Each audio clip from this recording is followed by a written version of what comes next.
बंदी छोड़ सतगुरु रामपाल जी परमेश्वर जी की जय हो। परम पिता परमात्मा सारी सृष्टि के रचनहार कुल मालिक असंख्य ब्रह्मांडों के स्वामी जगत गुरु तीनों लोकों में प्रवेश करके सबका धारण पोषण करने वाले राजाधिराज आत्माधार नाथों के नाथ देवों के देव महादेव सर्वेश्वर महेश्वर मृत्युंजय अजरो अमर आदि अनादि सनातनी प्रभु जगत पिता जगदीश्वर श्री श्री 1008 की उपाधि के वास्तविक अधिकारी अकाल मूरत शब्द स्वरूपी राम वासुदेव सर्वगतम ब्रह्म परम पूज्य प्रथम पूज्य परम संत परम पुरुष परम धनी परम दयालु सत्य कबीर हक्का कबीर अल्लाहु अकबर बाखबर अल्लाह ताला जगत के तारणहार जगत के मुक्तिदाता जगत के जगन्नाथ हारे के सहारे हिंदुओं के राम मुसलमानों के अल्लाह सिखों के वाहिगुरु ईसाइयों के मसीह दया के सागर दयानिधि करुणा के सागर करुणानिधि स्वयंभू परिभू संकट मोचन कष्ट हरण मंगल करण दुख भंजन अविगत कबीर निर्विकार निर्विषम परमात्मा अलय अलेख सतगुरु आदि अनादि सतगुरु असली मर्यादा पुरुषोत्तम असली राम असली कृष्ण असली घनश्याम असली मुरारी राजाओं के राजा महाराजाओं के महाराजा शहंशाहों के शहंशाह सम्राटों के सम्राट भगवानों के भगवान अल्लाहों के अल्लाह प्रभुओं के प्रभु मसीहाओं के मसीह सच्चे वाहिगुरु बाबाओं के बाबा पीरों के पीर सेठों के सेठ जगत सेठ सावड़सा सेठ सर्वगुण संपन्न अनंत कोटि कलाओं के स्वामी अनंत कोटि ब्रह्मांडों के नायक योगियों में महायोगी ध्यानियों में महाध्यानी सिद्धों में परम सिद्ध ज्ञानियों में तत्व ज्ञानी ब्रह्म ज्ञानी महाज्ञानी परम ज्ञानी सर्वश्रेष्ठ ज्ञानी विज्ञानी युवा कबीर समर्थ कबीर असमवात अमित ओझा सच्चे रहनुमा करीम अल्लाह सुबहान अल्लाह दुनिया के अंतिम पैगंबर 8 सितंबर 1951 से गांव धनाना जिला सोनीपत हरियाणा भारतवर्ष की पावन भूमि पे प्रकट रियल कल की भगवान श्री नारायण साकार हरि श्री बाबा साहेब नूर अनंत परमात्मा सच्चे दरवेश सच्चे बाखबर संत शिरोमणि सतगुरु रामपाल जी परमेश्वर जी के चरण कमल में आप और हम सभी भाई बहनों का अनंत कोटि दंडवत प्रणाम। सत्साई भाई और बहनों, बहुत बड़ी दया बहुत बड़ी मेहर पूज्य गुरुदेव भगवान की परमेश्वर रामपाल जी की, जिनके शुभ आशीर्वाद से विशेष आशीर्वाद से उन्हीं के सत्संगों के ऊपर बन चुकी पवित्र आध्यात्मिक पुस्तक कबीर बड़ा या कृष्ण के ऊपर वीडियो बनाने की श्रृंखला जारी है। इसी श्रृंखला में आज हमारा ये 6 नंबर का वीडियो है। इस पवित्र पुस्तक कबीर बड़ा या कृष्ण के प्रत्येक वीडियो में हमें अध्यात्म के विषय में वो सब कुछ जानने और समझने को प्राप्त हो रहा है जिसकी तलाश इस आत्मा को सदियों से थी, परंतु तत्व ज्ञान के अभाव से हमारे धर्म गुरु हमारे शास्त्रों में छुपी हुई अध्यात्म को लेकर गूढ़ जानकारी को समाज में फैला नहीं सके, समाज को बता नहीं सके, समाज के सामने रूबरू नहीं कर सके। क्योंकि भाई और बहनों, अपने द्वारा प्रदान की गई शास्त्र अनुकूल शत भक्ति और अपने द्वारा रची गई सृष्टि रचने वाला कबीर परमेश्वर स्वयं ही सतलोक से चलकर गति करके नीचे मनुष्य रूप में प्रकट होकर संत रूप में तत्वदर्शी संत रूप में जगत गुरु रूप में इस ज्ञान को आगे प्रसारित करता है।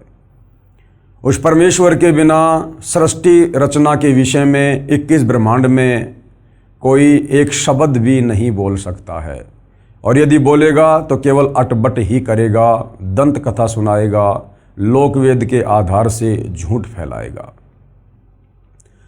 तो आज इस पृथ्वी का सौभाग्य उदय हुआ कि सर्व सृष्टि रचनहार कबीर परमेश्वर 8 सितंबर 1951 को गांव धनाना जिला सोनीपत हरियाणा भारतवर्ष में प्रकट हुए और अपने निर्धारित समय अनुसार सन 1994 से उन्होंने इस तत्व ज्ञान का प्रचार प्रसार करना शुरू किया। भाई और बहनों, अब ये ज्ञान जन जन तक पहुँचे क्योंकि इसी ज्ञान को प्राप्त करने के लिए आप और हमें उस समर्थ परमेश्वर कबीर जी ने ये मनुष्य शरीर दिया है, लक 84 योनि से निकाल कर। और ये मनुष्य जन्म सिर्फ और सिर्फ परमात्मा प्राप्ति के लिए मिलता है, यानी मोक्ष प्राप्ति के लिए मिलता है। और ये कार्य यदि हमने नहीं किया मनुष्य जन्म प्राप्त करके कि मानव जन्म पाए कै जो नहीं रटे हरि नाम, भाई जैसे कुआ जल बिना फिर बनवाया किस काम, तो हमारा मनुष्य जन्म प्राप्त करना निरर्थक हो जाएगा। भाई और बहनों, अब हमें कैसे पता चले कि वास्तव में भक्ति मार्ग क्या है, शास्त्र अनुकूल साधना क्या है, मोक्ष किस विधि से होगा, परमात्मा कौन है, कैसा है, कहाँ रहता है, कैसे मिलता है। तो इन्हीं सब जानकारियों के लिए सतगुरु रामपाल जी ने हजारों की संख्या में सत्संग किए हैं और सैकड़ों की संख्या में पवित्र पुस्तकें लिखी हैं। उन्हीं में से एक पवित्र पुस्तक जिसका नाम है कबीर बड़ा या कृष्ण, जिसके ऊपर वीडियो बनाए जा रहे हैं। आज हमारा ये 6वें नंबर का वीडियो है। अभी तक यदि आपने इस पुस्तक पर बन चुके पहले के 5 वीडियो नहीं देखे हैं तो आज का वीडियो देखना आपके लिए कोई मायने नहीं रखेगा, क्योंकि कड़ी से कड़ी जुड़ती है। जब तक आप पहले के 5 वीडियो नहीं देखेंगे आपको आगे का ज्ञान समझ में नहीं आएगा। और विशेषकर वीडियो नंबर 5 में एक बहुत ही महत्वपूर्ण टॉपिक चला हुआ है, और टॉपिक है जनता की अदालत में मुकदमा। जनता की अदालत में मुकदमा। मुकदमा किस बात को लेकर है? मुकदमा अध्यात्म को लेकर है, भक्ति मार्ग को लेकर है, भगवान की समर्थता को लेकर है कि वास्तव में समर्थ परमात्मा कौन है, कबीर है या कृष्ण है। और इस मुकदमे में जज कौन है? जनता। जनता जनार्दन, क्योंकि वर्तमान की जनता शिक्षित है, पढ़ी लिखी है, सही और गलत का निर्णय अपने बुद्धि विवेक से कर सकती है। और जो वकील हैं इस मुकदमे में, कबीर जी की तरफ से उनके वकील हैं सतगुरु रामपाल जी। हालांकि आपकी जानकारी के लिए बता दूं कि कबीर जी ने अपना कोई वकील खड़ा करने की आवश्यकता नहीं पड़ती है। कबीर जी में सर्वगुण हैं, क्योंकि वे सर्वज्ञ हैं। वे जनता भी हैं, वे जज भी हैं, वे वकील भी हैं, वे सब कुछ हैं। लेकिन आप और हमें अध्यात्म को समझाने के लिए सतगुरु रामपाल जी ने स्वयं को कबीर जी का वकील घोषित किया है। तो कबीर जी की तरफ से वकील हैं सतगुरु रामपाल जी, और श्री कृष्ण जी की तरफ से वकील हैं हिंदू धर्म के तमाम संत, महंत, मंडलेश्वर, आचार्य, शंकराचार्य, महामंडलेश्वर, मठाधीश। और किस बात को लेकर मुकदमा दायर है? कबीर और कृष्ण की समर्थता को लेकर कि वास्तव में समर्थ परमात्मा कौन है। कबीर जी के वकील सतगुरु रामपाल जी दावा करते हैं कि कबीर जी ही सर्व सृष्टि रचनहार हैं, सबके मालिक हैं। इन्होंने असंख्य ब्रह्मांडों की रचना की है और यही तीनों लोकों में प्रवेश करके सबका धारण पोषण करते हैं। और इस बात का आधार उन्होंने बताया हिंदू धर्म के 4 वेद, गीता जी और 18 पुराण। दूसरी तरफ जो कृष्ण जी के वकील हैं हिंदू धर्म गुरु, वो कह रहे हैं कि नहीं जी, कबीर जी के वकील की बात सही नहीं है। असल में कृष्ण जी समर्थ हैं। कृष्ण अर्थात विष्णु, और ये कृष्ण अर्थात विष्णु जी ये अविनाशी हैं। इनकी जन्म और मृत्यु नहीं होती है, इनके कोई माता पिता नहीं है, ये अजरो अमर परमात्मा हैं। और हमारे हिंदू धर्म के सभी धर्म ग्रंथ इन्हीं के परमेश्वर होने के विषय में समर्थन कर रहे हैं। तो इस बात को लेकर मुकदमा चला हुआ है।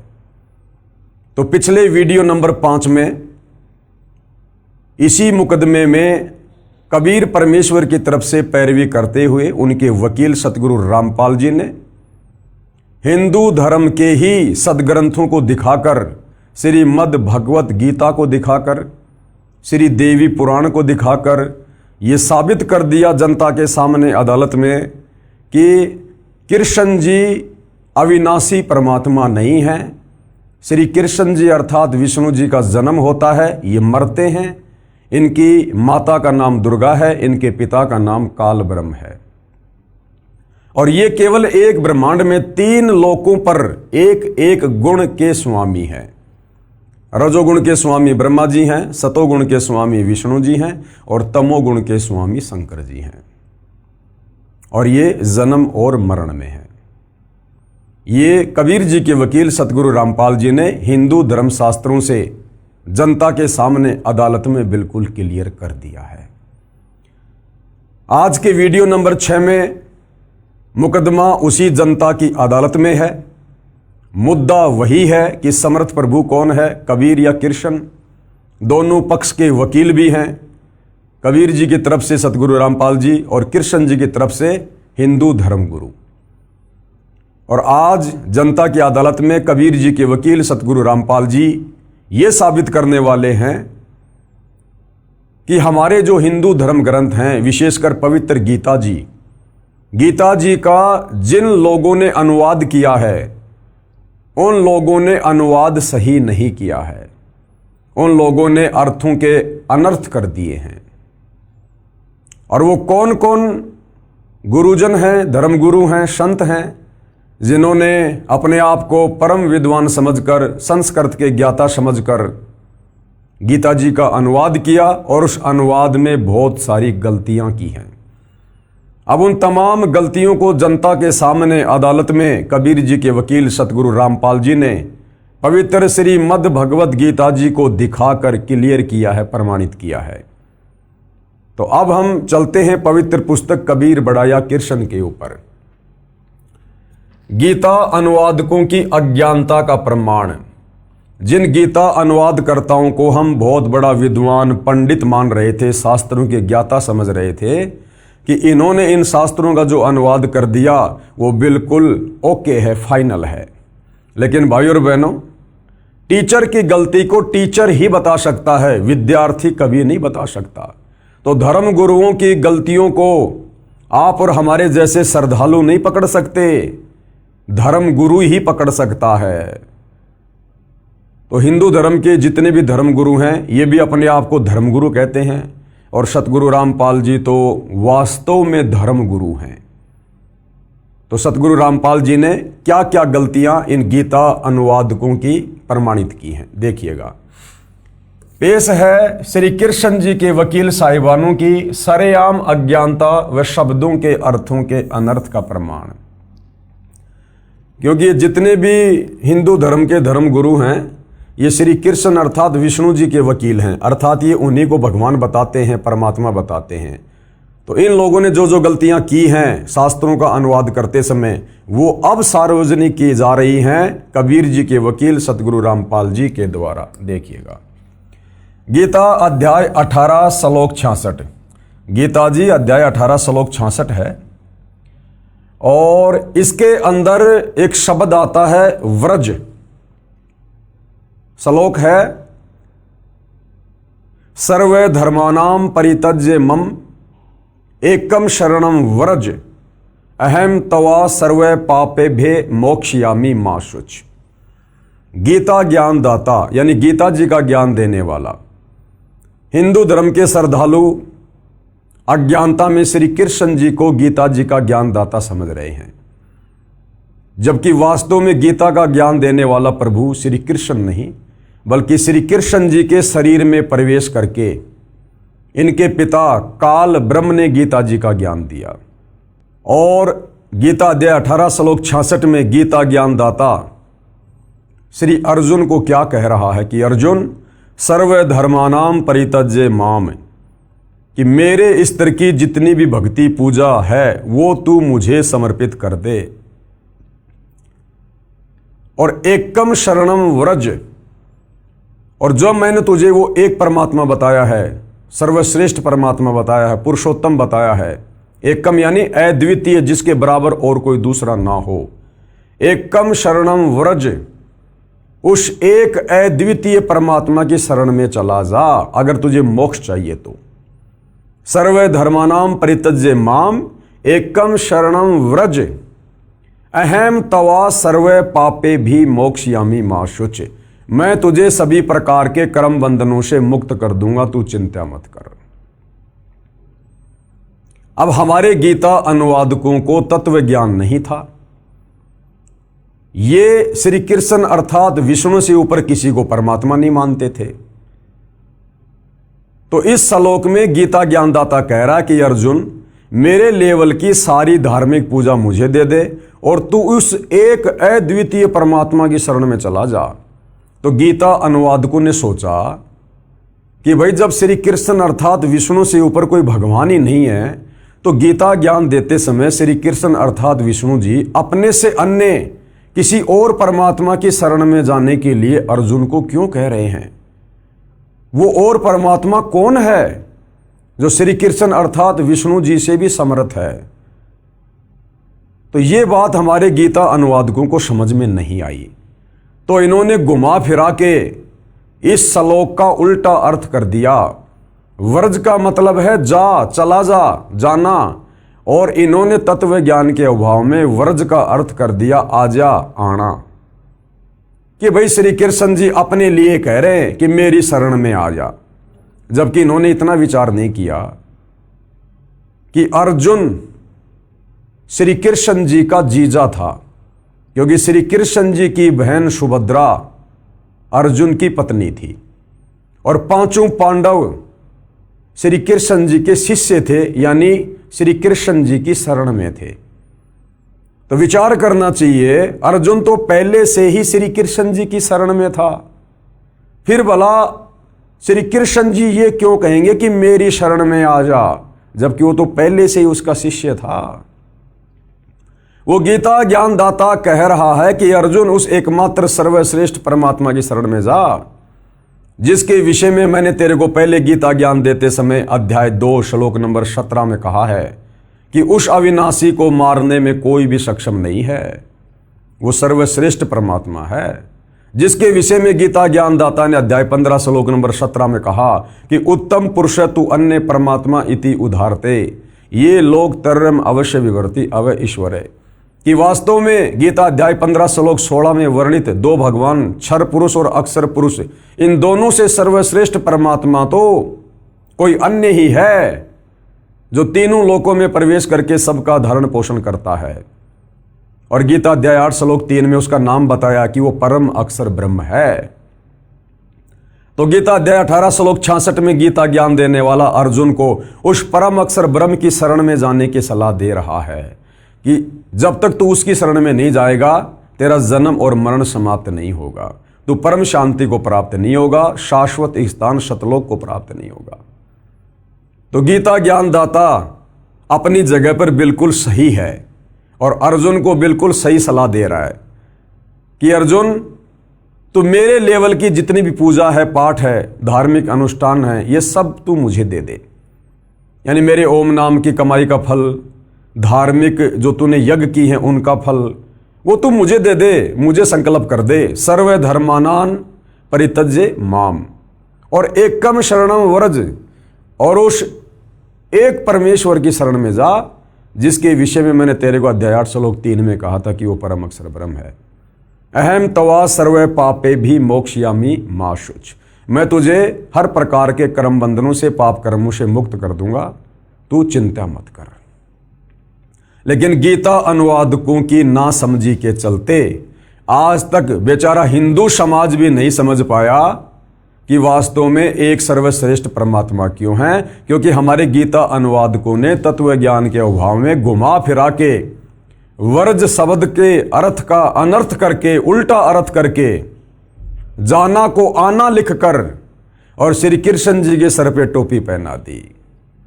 तो अब सतगुरु रामपाल जी जनता की अदालत में श्री कृष्ण जी के वकीलों के सामने कबीर परमेश्वर के वकील की भूमिका में और सबको प्रमाणित करके दिखा रहे हैं कि हमारे गीता अनुवादकों ने किस प्रकार से गफलत की है, गलती की है शास्त्रों का अनुवाद करते समय। पेश है श्री कृष्ण जी के वकील साहिबानों की सरेआम अज्ञानता व शब्दों के अर्थों के अनर्थ का प्रमाण। तो ये देखिए गीता अध्याय 18 श्लोक 66 जो अभी आपको बताया गया है। गीता जी के सब अनुवादकों ने गीता अध्याय 18 श्लोक 66 का अनुवाद गलत किया है। इस श्लोक 66 के मूल पाठ में व्रज शब्द है। क्या शब्द है? व्रज।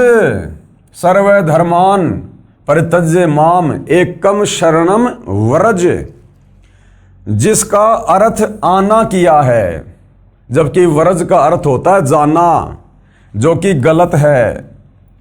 व्रज का अर्थ जाना, चले जाना, प्रस्थान करना, एक स्थान से दूसरे स्थान पर जाना होता है। अब आपको दिखाया जाएगा यहां पर प्रमाण के लिए कि किन किन गीता अनुवादकों ने, किन किन धर्मगुरुओं ने उल्टा अनुवाद किया है व्रज शब्द का।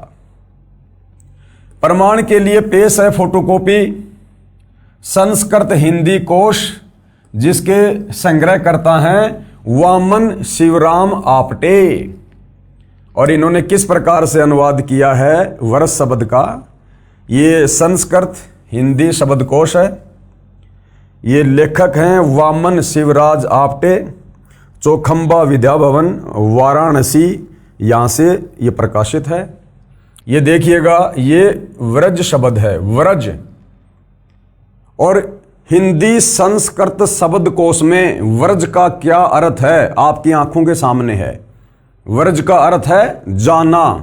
व्रज यानी जाना, चलना, प्रगति करना, पधारना, पहुंचना, दर्शन करना, विदा होना, सेवा से निवृत्त होना, पीछे हटना, ये व्रज का अर्थ है जाना, चलना। ये संस्कृत हिंदी शब्द कोश में साफ साफ लिखा हुआ है। ठीक है जी। देखिएगा, शब्द कोश से स्पष्ट हुआ कि व्रज माने जाना है। अन्य प्रमाण देखिएगा, एस्कॉन के संस्थापक श्री प्रभुपाद जी महाराज द्वारा अनुवादित श्रीमद् भगवद गीता के अध्याय 18 श्लोक 66 के अनुवाद से पहले शब्दों के अर्थ लिखे हैं। उनमें तो व्रज माने जाना लिखा है। यानी जो श्री प्रभुपाद जी हैं एस्कॉन के संस्थापक, उन्होंने गीता का अनुवाद करते समय शब्दकोश में तो व्रज का अर्थ लिखा है जाना, लेकिन उस श्लोक का अर्थ करते समय व्रज का अर्थ कर दिया आना। परंतु जहां श्लोक 66 का अनुवाद किया है उसमें आना किया है। ये देखिएगा, ये श्री प्रभुपाद की गलती, ये एस्कॉन के संस्थापक हैं।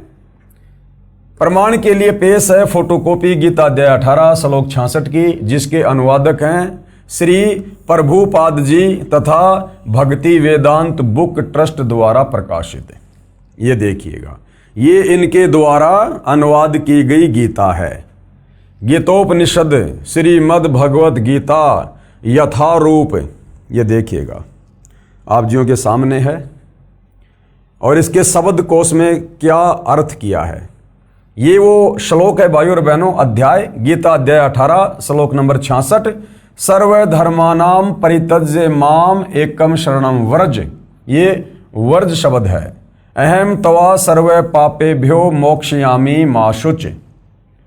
अब देखिएगा क्या क्या लिखा है इन्होंने।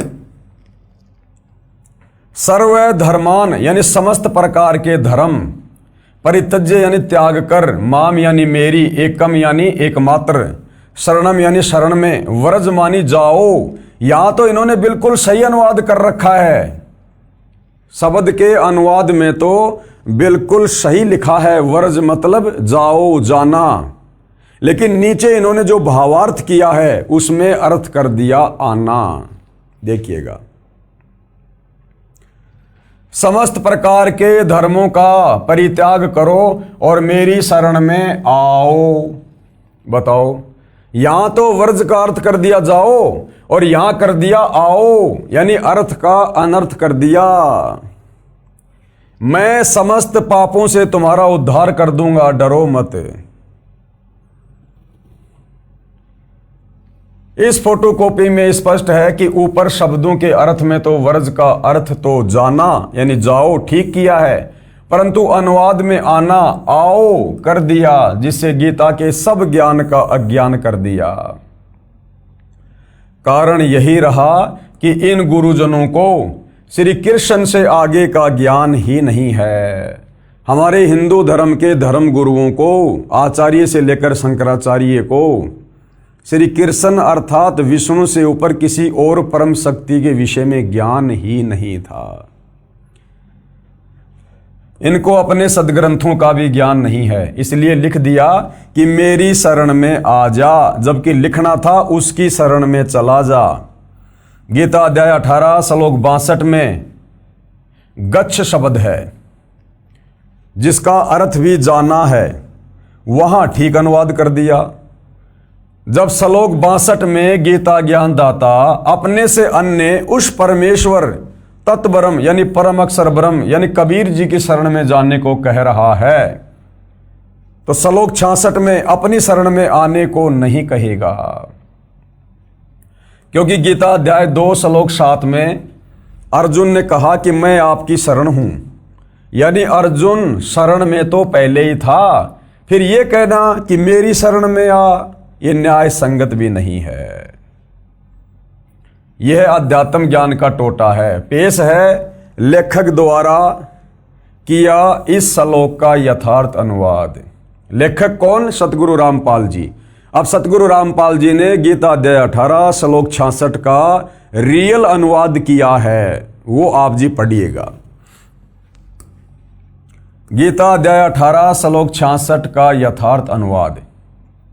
ये श्लोक है, सर्व धर्मानाम परित्यज्य माम एकम शरणम व्रज अहम तवा सर्व पापेभ्य मोक्षयामि मां शुच। क्या अनुवाद है? गीता ज्ञान देने वाले ने कहा है। अब गीता ज्ञान देने वाला हिंदू धर्म के श्रद्धालु और धर्म गुरुओं के अनुसार श्री कृष्ण उर्फ विष्णु, और रियल में ये ब्रह्म है, ये काल है। तो ये क्या कह रहा है गीता का ज्ञान देते समय? गीता ज्ञान देने वाले ने कहा है कि सर्व धर्मानाम माम, यानी मेरे स्तर के जितने भी धार्मिक जो ये कर्म हैं, उन सबको मुझ में परित्यज्य यानी त्याग कर, एकम यानी उस एक सर्वशक्तिमान परम अक्षर ब्रह्म की शरणम यानी शरण में, वरज यानी जा, वरज यानी जा, अहम यानी मैं, तवा यानी तेरे को, सर्व पापे भे सब पापों से, मोक्षयामी यानी मुक्त कर दूंगा, मां शुच यानी शोक मत कर। ये है गीता अध्याय 18 श्लोक 66 का रियल अनुवाद। रियल अनुवाद। इस श्लोक में एकम एक शब्द है, इसका अर्थ है एक यानी अद्वितीय परमेश्वर। गीता अध्याय 13 श्लोक 30 में भी एकस्त शब्द है, जिसका अर्थ है उस एक परमात्मा में स्थित किया है, जो गीता ज्ञान दाता से अन्य है।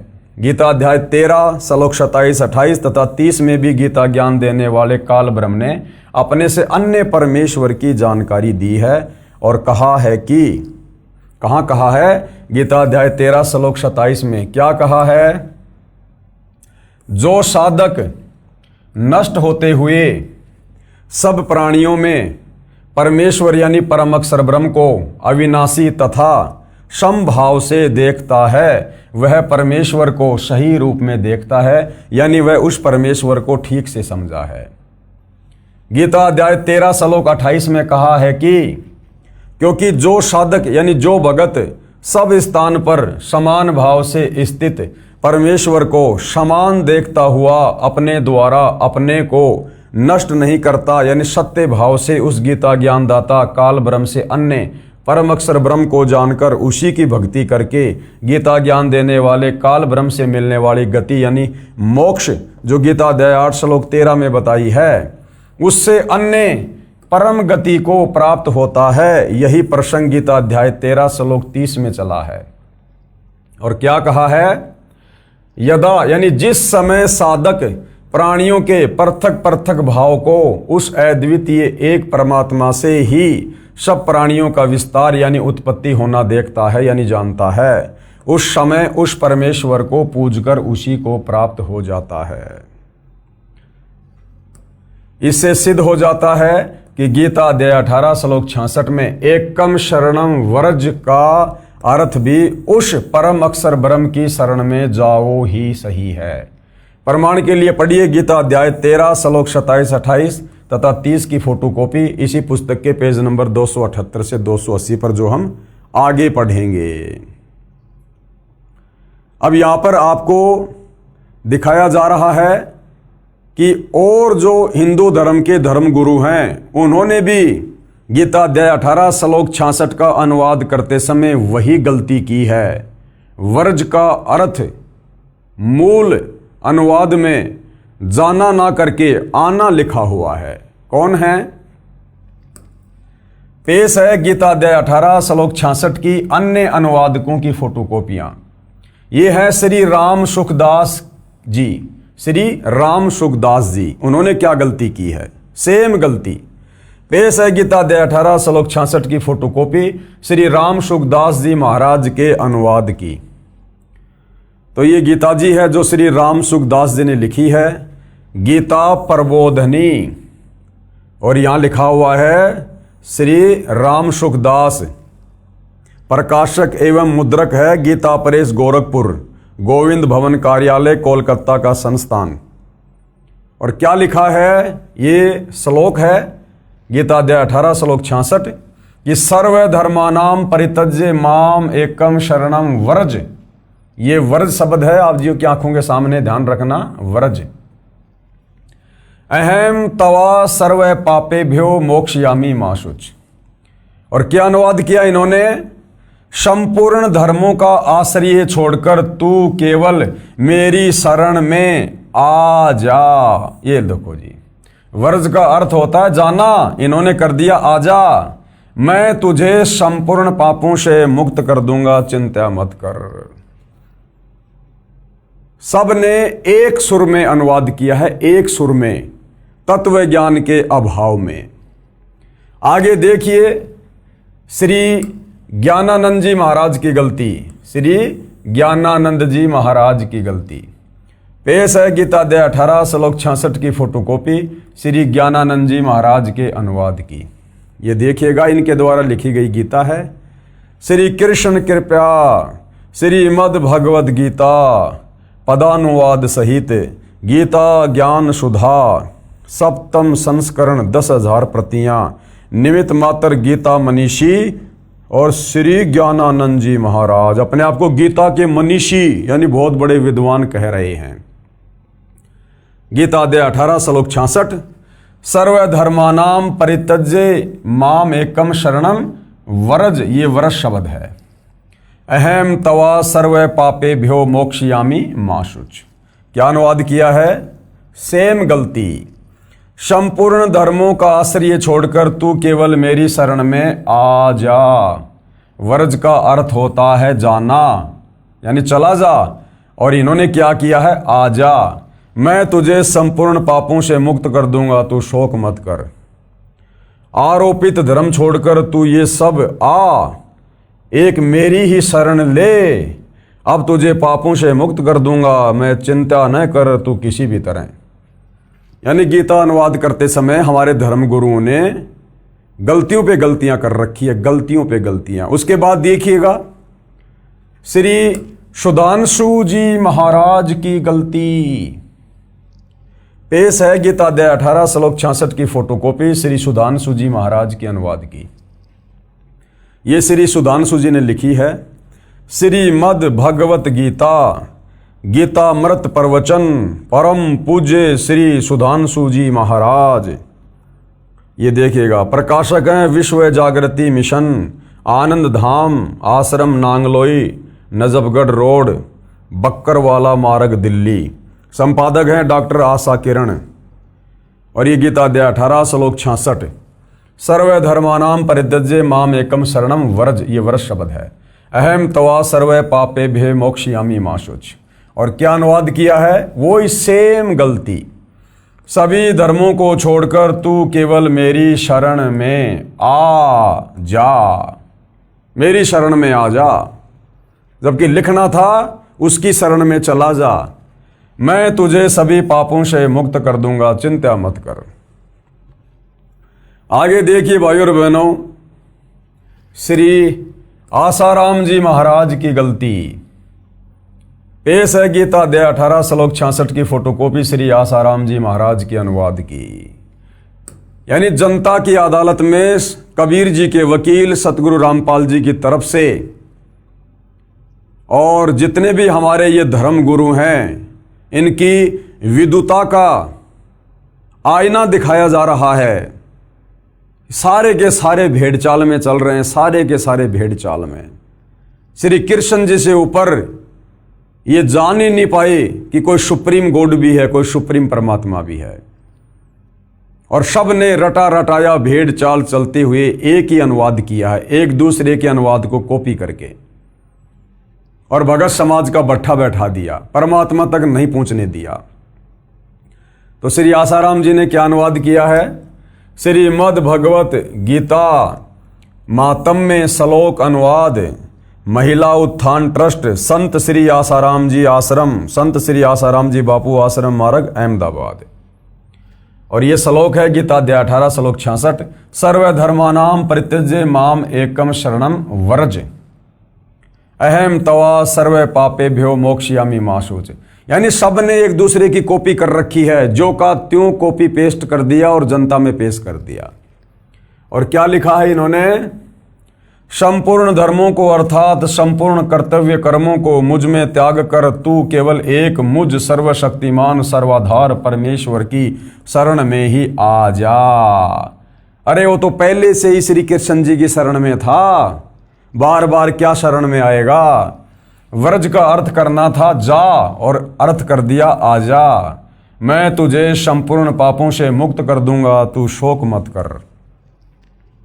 आगे देखिएगा, हिंदू धर्म के महान धर्मगुरुओं के द्वारा जो गीता जी का अनुवाद किया गया है, उसकी झलक यहां पर जनता को दिखाई जा रही है। ये देखिए, श्री अड़गड़ानंद जी महाराज की गलती।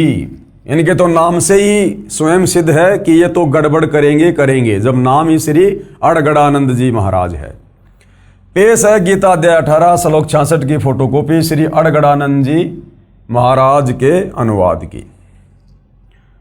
श्री अड़गड़ानंद महाराज जी क्या कर रहे हैं?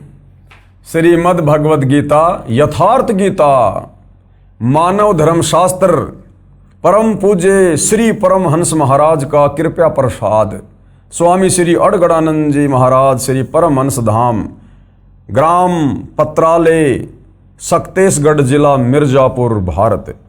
और कहाँ से प्रकाशक है? श्री परमहंस स्वामी अड़गड़ानंद जी आश्रम ट्रस्ट, न्यू अपोलो स्टेट, गाला नंबर 5, और ये मोगरा लेन, रेलवे सबवे, अंधेरी पूर्व, बंबई। और ये श्लोक आप जियों के सामने है, गीता अध्याय 18 श्लोक 66, सर्वधर्मान परित्यज्य माम एकम शरणम व्रज, अहम तवा सर्व पापेभ्यो मोक्षयामि मा शुच। और क्या अनुवाद किया इन्होंने? वही अनुवाद, संपूर्ण धर्मों को त्याग कर, अर्थात मैं ब्राह्मण श्रेणी का करता हूं या शूद्र श्रेणी का क्षत्रिय हूं अर्थात वैश्य, इसके विचार को त्याग कर केवल एक मेरी अनन्य शरण को प्राप्त हो, यानी मेरी शरण में आ जा, मेरी शरण को प्राप्त कर ले, मैं तुझे संपूर्ण पापों से मुक्त कर दूंगा, तू शोक मत कर। इसने और ही अड़ंगा अड़ा दिया बीच में अड़गड़ानंद जी ने, मैं ब्राह्मण हूं अर्थात शूद्र हूं अर्थात क्षत्रिय हूं अर्थात वैश्य हूं, फालतू की बातें। आगे देखिए, हंसादेश पंथ वालों की गलती। हंसादेश में दो भाई हैं, श्री सतपाल जी महाराज और श्री प्रेम रावर्त उर्फ बाल योगेश्वर जी। इन्होंने भी वही गलती की, वही भेड़ चाल। ये देखिएगा, हंसादेश पंथ वालों की गलती। पेश है हंसादेश वाले पंथ श्री सतपाल जी महाराज व श्री प्रेम रावत जी महाराज के आश्रम से अनुवादित गीता अध्याय 18 श्लोक 66 की फोटोकॉपी। श्रीमद् भगवद गीता भाव प्रबोधनी भाषा टीका सहित। अनुवादक हैं ब्रह्मलीन महात्मा सत्यानंद और सर्वज्ञानंद। आदि संपादक हंसादेश, प्रकाशक मानव उत्थान सेवा समिति, पंजाब विभाग, नई दिल्ली। ये गीता अध्याय 18 श्लोक 66, सर्वधर्मान परित्यज्य माम एकम शरणम व्रज, अहम तवा सर्व पापे भ्यो मोक्षयामी मा शुच। और क्या अनुवाद किया है इन महापुरुषों ने?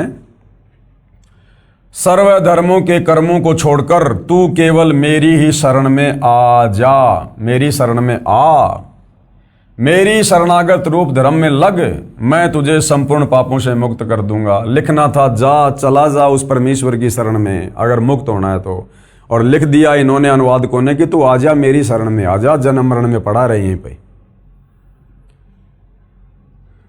विशेष उपरोक्त प्रमाणों से स्पष्ट है कि मेरे यानी लेखक के यानी सतगुरु रामपाल जी के अतिरिक्त किसी को भी गीता का ज्ञान नहीं है, 101% नहीं है।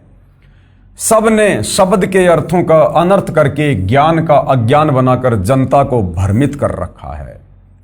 उपरोक्त श्लोकों से प्रमाणित हुआ कि गीता ज्ञान देने वाले से अन्य परमेश्वर है, जो सृष्टि की उत्पत्ति करता व धारण पोषण करता परम शांति प्रदान करने वाला परमेश्वर है। उसी की शरण में जाने के लिए कहा है कि एकम शरणम व्रज, कि अर्जुन उस परम अक्षर ब्रह्म की शरण में जा, जिसके विषय में मैंने तेरे को गीता अध्याय 8 श्लोक 3 में कहा है कि वो परम अक्षर ब्रह्म है।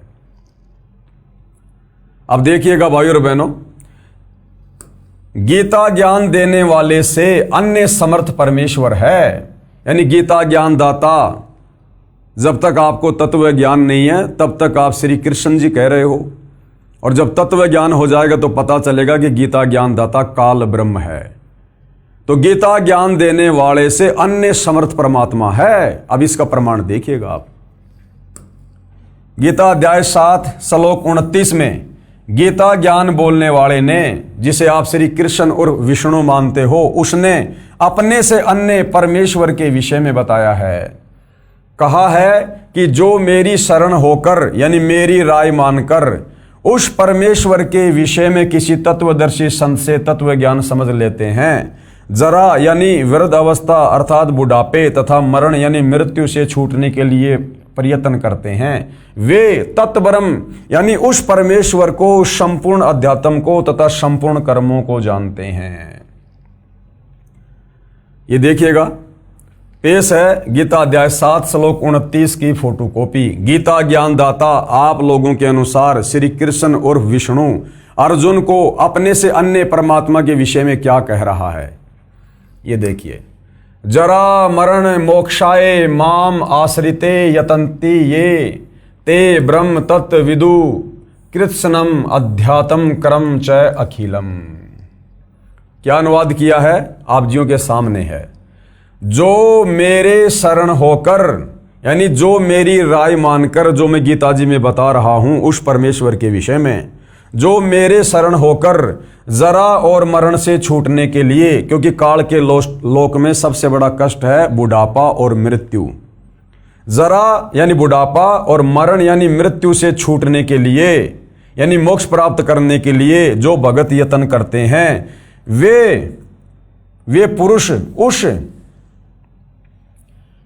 उस ब्रह्म को अपने से अन्य किसी और ब्रह्म के विषय में कह रहा है गीता ज्ञानदाता, कि वे उस ब्रह्म यानी भगवान को, संपूर्ण अध्यात्म को तथा संपूर्ण कर्मों को जानते हैं। गीता ज्ञान देने वाले की राय मानकर, क्योंकि गीता ज्ञानदाता ने गीता अध्याय 4 श्लोक नंबर 34 में अपना मत बताया, अपनी राय दी अर्जुन को कि अर्जुन, अगर तुझे परमात्मा के विषय में जानना है, परम शांति प्राप्त करनी है, तो किसी तत्वदर्शी संत की खोज कर ले और उस तत्वदर्शी संत की शरण में जा, वही तुझे परमात्मा के विषय में बताएगा। तो यहाँ गीता अध्याय 7 श्लोक 29 में गीता ज्ञानदाता कह रहा है कि जो मेरी बात मानकर, मेरी राय मानकर, जो मैंने गीता ज्ञान देते समय कही है, और जो उस तत्व ब्रह्म की खोज में चले जाते हैं, उसकी शरण में चले जाते हैं, वो मुक्त हो जाते हैं, वो सब कर्मों को जानते हैं। फिर वो गीता अध्याय 8 श्लोक 1 में अर्जुन ने गीता ज्ञान देने वाले से प्रश्न किया कि जो आपने गीता अध्याय 7 श्लोक 29 में अभी जो आपने पढ़ा, आपने उसमें जो ये तत्व ब्रह्म कहा है कि उस ब्रह्म को जिसको जानने वाले केवल वृद्ध अवस्था से यानी बुढ़ापे से तथा मरण से छूटने का प्रयत्न करते हैं, यानी केवल मोक्ष चाहते हैं, संसार की किसी सुख सुविधा की इच्छा नहीं करते, कृपया बताइए किम तत्परम, अर्थात वह ब्रह्म कौन है, वो भगवान कौन है, जिसके विषय में आप गीता अध्याय 7 श्लोक 29 में कह रहे हो कि जो मेरे शरण होकर जरा और मरण से छूटने के लिए यत्न करते हैं, वे उस ब्रह्म को, संपूर्ण अध्यात्म को तथा संपूर्ण कर्मों को जानते हैं। तो अर्जुन कह रहा है कि वो तत्व ब्रह्म कौन है, तत्व ब्रह्म, कि वो तत्व ब्रह्म कौन है, वो भगवान कौन है। अध्याय 8 श्लोक 1 में फिर अर्जुन ने पूछा, क्योंकि गीता अध्याय 7 श्लोक नंबर 29 में इतने श्लोक हैं, उसके बाद में गीता अध्याय 8 शुरू हो जाता है। तो गीता अध्याय 8 श्लोक 1 में अर्जुन ने कहा कि आपने अध्याय 7 श्लोक 29 में जिस भगवान के विषय में बताया है, जिस तत्ब्रह्म के विषय में जानकारी दी है, वो तत्ब्रह्म कौन है, वो भगवान कौन है। तो गीता अध्याय 8 श्लोक 1 में गीता ज्ञानदाता क्या कह रहा है कि वो तत्ब्रह्म कौन है, मेरे से अन्य परमात्मा कौन है। प्रमाण के लिए पेश है गीता अध्याय 8 श्लोक 1 तथा 3 की फोटोकॉपी। गीता अध्याय 8 श्लोक 1 की फोटोकॉपी, ये श्लोक आप जियों के सामने है। किम तत्ब्रह्म, अर्जुन कह रहा है कि वो कौन भगवान है। किम अध्यात्म, किम करम पुरुषोत्तम, अधिभूतम च किम प्रोक्तम, अधिदैवम किम उच्यते। क्या कहा है, हे पुरुषोत्तम। अर्जुन गीता ज्ञान देने वाले को पुरुषोत्तम कह रहा है, क्योंकि बेचारे अर्जुन को भी तत्व ज्ञान नहीं, वो भी श्री कृष्ण जी से ऊपर, विष्णु से ऊपर किसी को भगवान नहीं मानता। तो कह रहा है कि हे पुरुषोत्तम, वह ब्रह्म क्या है। अगर गीता ज्ञान देने वाला ही पुरुषोत्तम होता, पुरुषोत्तम का मतलब होता है सर्वश्रेष्ठ परमात्मा, तो भला फिर अपने से अन्य किसी और भगवान की जानकारी क्यों दे रहा है, अपने से अन्य किसी और परमात्मा की शरण में जाने की सलाह अर्जुन को क्यों दे रहा है, अगर ये खुद ही गीता ज्ञान देने वाला पुरुषोत्तम होता तो ये तो अर्जुन कह रहा है। अब अर्जुन जो मर्जी कह सकता है। तो अर्जुन कह रहा कि हे पुरुषोत्तम, यानी हे गीता का ज्ञान देने वाले भगवान, वह ब्रह्म यानी भगवान क्या है, अध्यात्म क्या है, कर्म क्या है, अधिभूत नाम से क्या कहा गया है, और अधिदैव किसको कहते हैं। तो कह रहा कि वो ब्रह्म कौन है, वो भगवान कौन है, जिसके विषय में आप कह रहे हो। तो इसका जवाब गीता ज्ञानदाता ने गीता अध्याय 8 श्लोक नंबर 3 में दिया है। और क्या कहा है, वो कौन है, अक्षरम ब्रह्म परमम, परम अक्षर ब्रह्म है वो। स्वभाव अध्यात्म उच्चते, भूत भावोद्कर विसर्ग कर्म सज्ञिते। इस प्रकार अर्जुन के प्रश्न करने पर श्री भगवान बोले, अर्जुन कौन है वो, परम अक्षर ब्रह्म है, जिसकी शरण में जाने के लिए मैं तुझे सलाह दे रहा हूं अर्जुन। वो कौन है, वो परम अक्षर ब्रह्म है, वो कबीर देव है, सारी सृष्टि का मालिक है। परम अक्षर ब्रह्म है, अपना स्वरूप अर्थात जीवात्मा अर्थात नाम से कहा जाता है, तथा भूतों के भाव को उत्पन्न करने वाला जो त्याग है वह कर्म नाम से कहा गया है। तो गीता ज्ञानदाता अपने से अन्य उस परम अक्षर ब्रह्म की शरण में जाने को कह रहा है। इसलिए गीता अध्याय 18 श्लोक 66 में जो वर्ज का जो अर्थ बनता है वो होता है जाना। जब इतने सारे श्लोकों में अपने से अन्य किसी और भगवान की शरण में जाने को कह रहा है, तो अध्याय 18 श्लोक 66 में अपनी शरण में आने को क्यों कहेगा। ये तो कॉमन सेंस की बात है। लेकिन हमारे नादान धर्म गुरु तत्व ज्ञान के अभाव में श्री कृष्ण अर्थात विष्णु से ऊपर किसी और को परमात्मा नहीं मानते थे। अन्य प्रमाण गीता ज्ञानदाता से अन्य परमेश्वर का, इसी गीता अध्याय 8 के श्लोक 5 तथा 7 में तो गीता ज्ञानदाता ने अपनी पूजा करने को कहा है। ध्यान देना, गीता अध्याय 8 श्लोक 5 और 7 में तो गीता ज्ञान देने वाले श्री कृष्ण और विष्णु ने यानी ब्रह्म ने अपनी भक्ति पूजा साधना करने के लिए कहा है। गीता अध्याय 8 के श्लोक 5 तथा 7 में गीता ज्ञानदाता ने अपनी पूजा करने को कहा है कि हे अर्जुन, यदि तू मेरी भक्ति करेगा तो निसंदेह मेरे को ही प्राप्त होगा। बिल्कुल सही बात है। इसलिए युद्ध भी कर और मेरा सुमरण भी कर, मुझे ही प्राप्त होगा। फिर इसी गीता अध्याय 8 के श्लोक नंबर 8, 9 तथा 10 में अपने से अन्य उस तत्व ब्रह्म की शरण में जाने के लिए कह रहा है। अध्याय 8 के श्लोक नंबर 8, 9 तथा 10 में अपने से अन्य तत्व ब्रह्म यानी परम अक्षर ब्रह्म, परम दिव्य पुरुष यानी परमेश्वर के विषय में बताया है और कहा है कि जो साधक यानी जो भगत उस परमेश्वर अर्थात परम अक्षर ब्रह्म की भक्ति करता है तो उसी को प्राप्त होता है।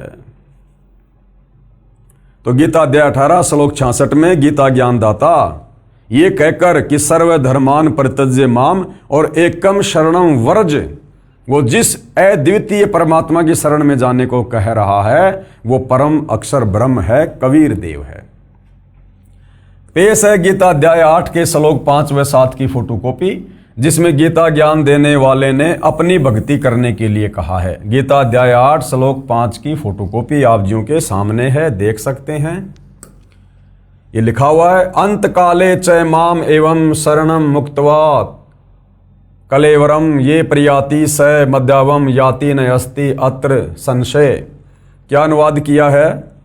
जो पुरुष यानी जो व्यक्ति अंत काल में भी यानी मरते समय भी मुझको ही सुमरण करता हुआ शरीर को त्याग कर जाता है, यानी मेरा ओम नाम का जाप करता हुआ मरता है, वह मेरे साक्षात स्वरूप को प्राप्त होता है, इसमें कुछ भी संशय नहीं। यानी वो मेरे ब्रह्मलोक में आ जाता है, क्योंकि गीता ज्ञानदाता ब्रह्म जिसकी साधना का मंत्र ओम है और ये ब्रह्मलोक में रहता है। तो कह रहा है कि मेरा भगत मरते दम तक जो मेरे ओम नाम का जाप करता है वो मरने के बाद में मुझे प्राप्त होता है, यानी मेरे ब्रह्मलोक में आ जाता है। गीता अध्याय 8 श्लोक 7 की फोटोकॉपी देखिएगा। तस्मात् सर्वेषु कालेषु माम अनुसर युद्धे च मयि अपिर्त मनोबुद्धि माम एवं ऐसी असंशयम। क्या कह रहा है? इसलिए हे अर्जुन, तू सब समय में निरंतर मेरा सुमरण कर और युद्ध भी कर। इस प्रकार मुझ में अर्पण किए हुए मन बुद्धि युक्त होकर तू निसंदेह मुझको ही प्राप्त होगा। यानी मेरी भक्ति करेगा तो अर्जुन तू मेरे को प्राप्त होगा। और अब क्या कह रहा है? अब ये गीता ज्ञानदाता अपने से अन्य उस परम अक्षर ब्रह्म की शरण में जाने को कह रहा है, जिसकी शरण में जाने से ही परम शांति मिलेगी, मोक्ष होगा। गीता ज्ञानदाता से अन्य परमेश्वर। पेश है गीता अध्याय 8 के ही श्लोक नंबर 8, 9 तथा 10 की फोटोकॉपी, जिसमें गीता ज्ञानदाता ने अपने से अन्य परम दिव्य पुरुष यानी परमेश्वर यानी परम अक्षर ब्रह्म की भक्ति करने को कहा है। ये गीता अध्याय 8 के श्लोक 8 की फोटोकॉपी है। श्लोक आप जियों के सामने है। सामने आपको सीधा लिखा हुआ हिंदी अनुवाद पढ़ा देते हैं, देखिएगा। जहां गीता ज्ञानदाता अपने से अन्य उस परम अक्षर ब्रह्म की शरण में जाने को कह रहा है। हे पार्थ यानी हे अर्जुन, यह नियम है कि परमेश्वर के ध्यान के अभ्यास रूप योग से युक्त दूसरी ओर न जाने वाले चित्त से निरंतर चिंतन करता हुआ मनुष्य परम प्रकाश रूप दिव्य पुरुष को अर्थात परमेश्वर को ही प्राप्त होता है।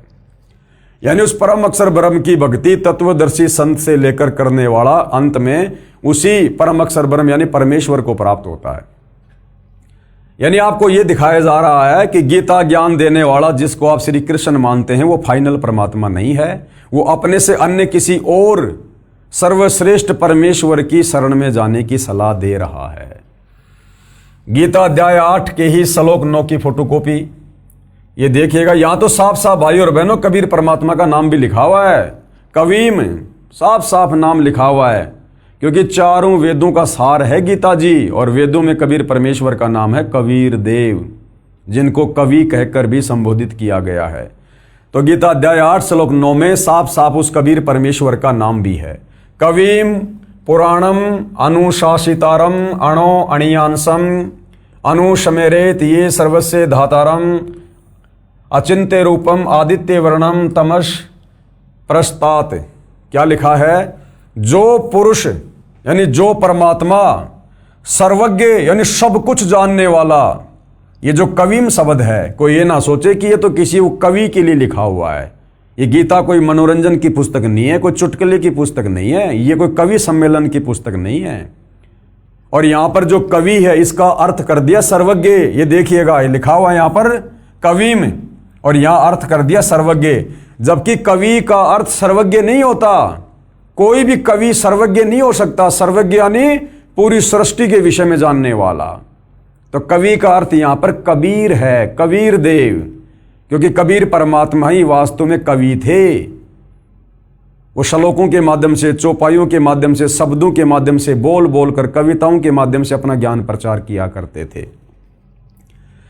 जो पुरुष यानी परमात्मा सर्वज्ञ, यहां होना चाहिए था, जो पुरुष यानी परमात्मा कबीर देव, अनादि, सबके नियंता, सूक्ष्म से भी अति सूक्ष्म, सबके धारण पोषण करने वाले, अचिंत्य रूपम, सूर्य के समान सदृश्य यानी साकार दिखाई देने वाला, नित्य चेतन, प्रकाश रूप यानी उनके एक रोमकूप में करोड़ चंद्रमा, करोड़ सूरज मिला दो, इससे भी ज्यादा रोशनी है।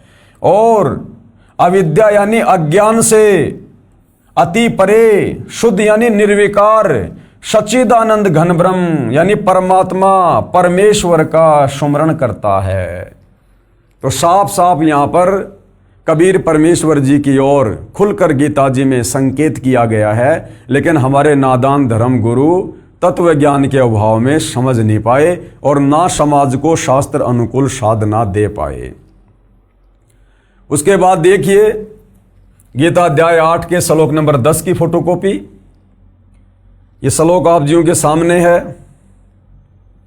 प्रियाण काले मनसा अचलेन भक्त्या युक्त योग बलेन च एवं भ्रुवो मध्य प्राणम आवेश्य सम्यक सतम परम पुरुष उपेति दिव्यम।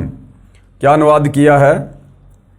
वह भक्ति युक्त पुरुष अंत काल में भी योग बल से यानी भक्ति की शक्ति से भ्रुकुटी के मध्य में प्राणों को अच्छी प्रकार स्थापित करके फिर निश्चल मन से सुमरण करता हुआ उस दिव्य रूप परम पुरुष परमात्मा को ही प्राप्त होता है। अर्थात ये तत्व ज्ञान तत्वदर्शी संत से लेने के बाद भगत अंत काल में निश्चल होकर, निश्चिंत होकर, और जो मंत्र गुरुदेव ने दिया होता है उसका सुमरण करता हुआ, जिसकी वो भक्ति करता है परम पुरुष परमेश्वर कबीर की, उसी के लोक को प्राप्त होता है। तो अपने से अन्य उस परमपिता परमेश्वर के विषय में गीता ज्ञानदाता यहां पर जानकारी दे रहा है। अर्थात गीता ज्ञानदाता समर्थ परमात्मा नहीं है, सर्वश्रेष्ठ परमात्मा नहीं है, ये अपने से अन्य उस परम अक्षर ब्रह्म की, उस कबीर देव की बार बार जानकारी दे रहा है। अब गुरुदेव क्या कह रहे हैं? विशेष गीता ज्ञान देने वाले ने गीता अध्याय 8 श्लोक 13 में अपनी भक्ति का मंत्र यानी नाम बताया है। क्या नाम बताया है? ये गीता अध्याय 8 श्लोक नंबर 13 आप जियों के सामने है। ओम इति एक अक्षरम ब्रह्म व्यवहारण माम अनुस्मरण, यानी मुझ ब्रह्म की सुमरण करके भक्ति करने का केवल एक ओम मंत्र है, ओम।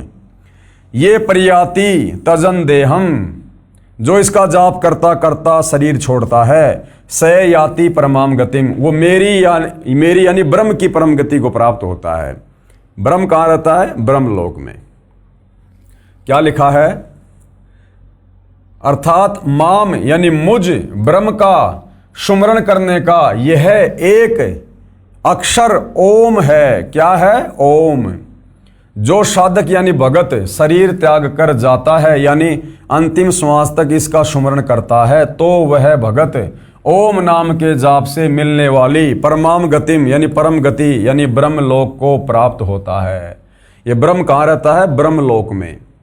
और जो ओम नाम का जाप करता है वो अंत में शरीर छोड़ने के बाद इस ब्रह्म के ब्रह्मलोक में यानी काल के ब्रह्मलोक में चला जाता है, और ब्रह्मलोक से फिर वापस आता है नीचे गधा कुत्ता सुअर बनने के लिए, नरक में जाने के लिए, लक 84 में जाने के लिए, क्योंकि गीता ज्ञानदाता की भक्ति से मुक्ति नहीं है।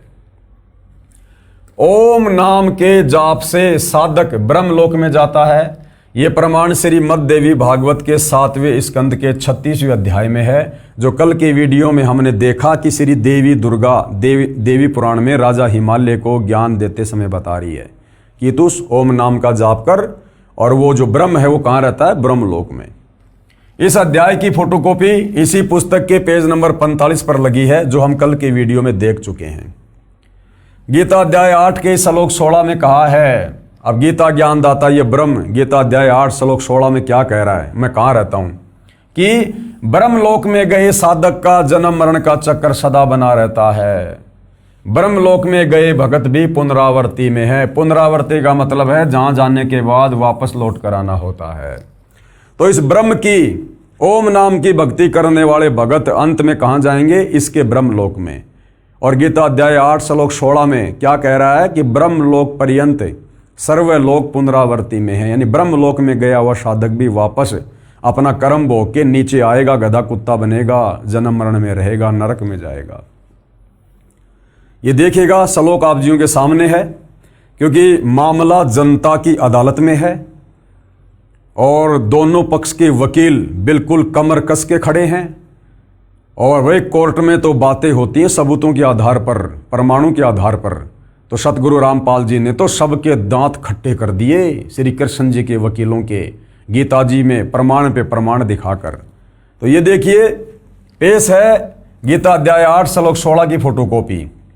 ये श्लोक आप जियों के सामने है, देख सकते हैं। आब्रहम भुवनाथ पुनरावर्ती अर्जुन माम उपेते तू कौनते पुनर्जन्म न विद्यते। देखिए क्या लिखा है, हे अर्जुन ब्रह्मलोक पर्यंत सब लोक पुनरावर्ती में है, यानी ब्रह्मलोक में गया हुआ साधक भी वापस जन्म और मरण में है। पुनरावर्ती का मतलब आवागमन। आगे इन्होंने गलत अनुवाद कर दिया तत्व ज्ञान के अभाव में, क्योंकि ये श्री कृष्ण जी से ऊपर किसी को परमात्मा नहीं मानते थे, हमारे हिंदू धर्म गुरु। इसलिए फिर इन्होंने यहां पर गलत अनुवाद कर दिया और क्या कह रहे हैं, परंतु हे कुंती पुत्र मुझको प्राप्त होकर पुनर्जन्म नहीं होता। अरे यहां तो साफ साफ कह रहा कि हे अर्जुन ब्रह्मलोक पर्यंत सब लोग पुनरावर्ती में है, यानी मेरे को प्राप्त करके, मेरे को प्राप्त करने का मतलब है मेरा ब्रह्मलोक है। और ब्रह्मलोक में गया हुआ व्यक्ति भी पुनरावर्ती यानी आवागमन में है, जन्म मरण में है। फिर नीचे ये बात क्यों कहेगा, परंतु हे कुंती पुत्र मुझको प्राप्त होकर पुनर्जन्म नहीं होता। यहां पर यह गलत अनुवाद कर दिया। अब इसका यथार्थ अनुवाद सतगुरु रामपाल जी ने किया है। तो यहां पर कोर्ट में सतगुरु रामपाल जी यानी कबीर जी के वकील जनता का ध्यान आकर्षित करते हुए क्या कह रहे हैं, कृपया अदालत नोट करे, इस श्लोक के अनुवाद में गलती है। इस श्लोक के अनुवाद में गलती है यहां से कि परंतु हे कुंती पुत्र मुझको प्राप्त होकर पुनर्जन्म नहीं होता। जबकि ये गीता ज्ञानदाता आपने पहले देखा, गीता अध्याय 2 श्लोक 12, गीता अध्याय 10 श्लोक 2, गीता अध्याय 4 श्लोक 5 और 9 में खुद कह रहा कि अर्जुन तेरे और मेरे जन्म और मरण होते हैं, तू नहीं जानता मैं जानता हूं। तो यहां ये कैसे कह सकता है कि मुझको प्राप्त होकर पुनर्जन्म नहीं होता, जबकि ये खुद बार बार जन्म लेता है। अरे जब ये खुद बार बार जन्म और मरण में है तो अपने भगत का जन्म मरण कैसे समाप्त कर देगा। तो सतगुरु रामपाल जी यानी कबीर जी के वकील ने यहां पर जनता का ध्यान आकर्षित किया है कोर्ट में, और क्या कह रहे हैं, कृपया अदालत नोट करे, इस श्लोक के अनुवाद में गलती है। लिखा है कि मुझ गीता ज्ञान देने वाले को प्राप्त होकर पुनर्जन्म नहीं होता, यानी दोबारा जन्म नहीं होता। गीता ज्ञान देने वाले ने गीता अध्याय 4 श्लोक 5 में, गीता अध्याय 2 श्लोक 12 तथा गीता अध्याय 10 श्लोक 2 में स्पष्ट किया है कि मेरे अनेकों जन्म हो चुके हैं और आगे भी होते रहेंगे। जब उसके स्वयं जन्म और मृत्यु होते हैं, फिर यहां कैसे कह सकता है कि मेरे को प्राप्त होकर, यानी मेरी भक्ति करने वाले के पुनर्जन्म नहीं होंगे, यानी पुनर्जन्म को प्राप्त नहीं होता। इसका यथार्थ अनुवाद इस प्रकार है। अब इस श्लोक का वास्तव में जो अर्थ है वो सतगुरु रामपाल जी ने किया है। हे अर्जुन, ब्रह्मलोक में गए साधक भी पुनरावृत्ति में हैं, यानी नीचे से लेकर ब्रह्मलोक तक सब लोकों के प्राणी पुनरावृत्ति में यानी आवागमन में, जन्म और मरण में है, अर्थात सदा जन्म मरण के चक्कर में रहते हैं। जो ये नहीं जानते कि ब्रह्मलोक पर्यंत सभी भगत पुनरावृत्ति में हैं, जन्म और मरण में हैं, जो ये नहीं जानते वे मेरी भक्ति करके मुझे प्राप्त होकर ब्रह्मलोक में जाकर भी जन्मते मरते रहते हैं, यानी उस साधक का पुनर्जन्म होता है। गीता ज्ञानदाता कहता है कि जो मेरे विषय में पूरी तरह से तत्व ज्ञान से नहीं जानते हैं कि मैं भी जन्मता और मरता हूं और मेरे ब्रह्मलोक में गया हुआ भगत भी पुनरावृत्ति में है, जन्म मरण में है, जो ये नहीं जानते हैं वो मेरी भक्ति करते हैं और वो मेरी भक्ति करके बार बार जन्म और मरण में रहते हैं। गीता ज्ञान देने वाले ने अपने से अन्य परम अक्षर ब्रह्म यानी परमेश्वर की भक्ति करने का मंत्र गीता अध्याय 17 श्लोक 23 में बताया है।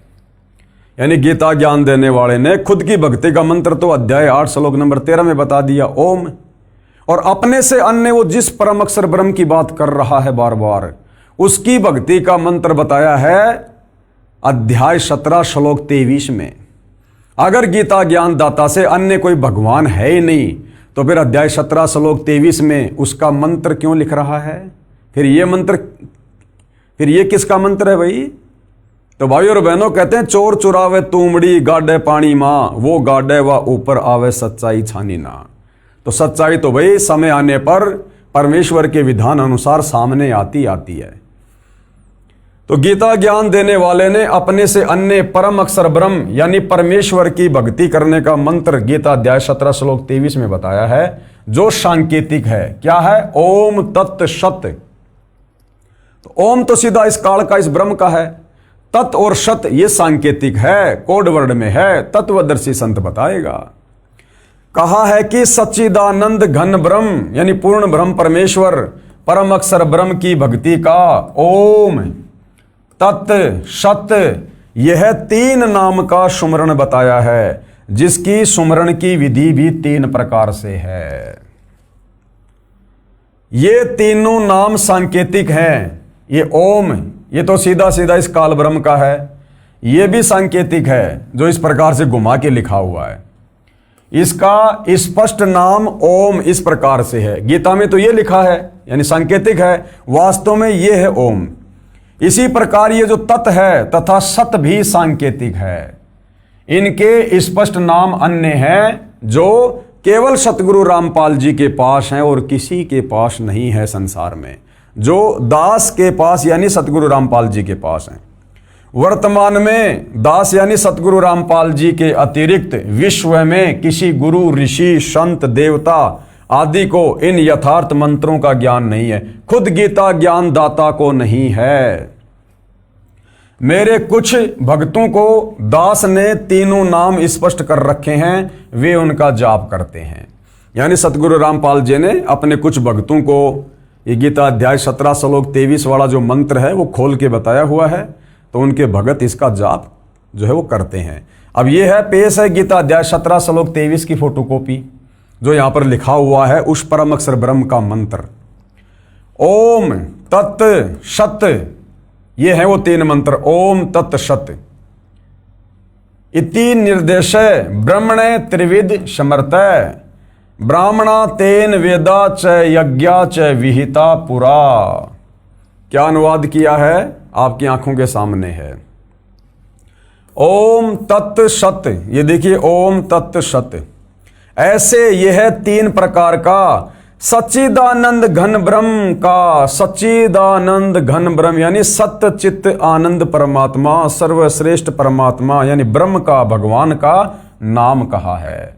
गीता ज्ञानदाता अपने से अन्य उस सच्चिदानंद घन परमात्मा की भक्ति का मंत्र बता रहा है, जो कि कोड वर्ड में है, संकेत में है, उसको भी पूरा नहीं पता। तत्वदर्शी संत ही खोलकर बता सकता है।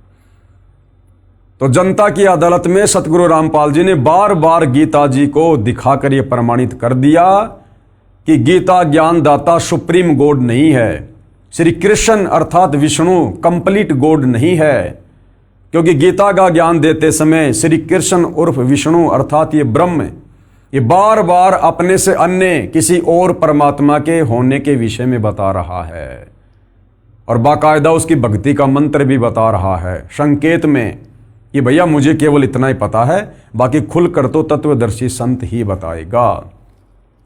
अर्थात श्री कृष्ण उर्फ विष्णु की भक्ति करने से मोक्ष नहीं है, मुक्ति नहीं है, जन्म मरण समाप्त नहीं है, क्योंकि ये खुद जन्म और मरण में है। ओम तत्सत यह है 3 प्रकार का सच्चिदानंद घन ब्रह्म का नाम कहा है। उसी से सृष्टि के आदि काल में यानी सृष्टि की शुरुआत में, यानी इस काल की सृष्टि की शुरुआत में, यानी सतयुग की शुरुआत में जो ब्राह्मण यानी जो विद्वान लोग होते थे वो इन्हीं 3 मंत्रों का जाप किया करते थे।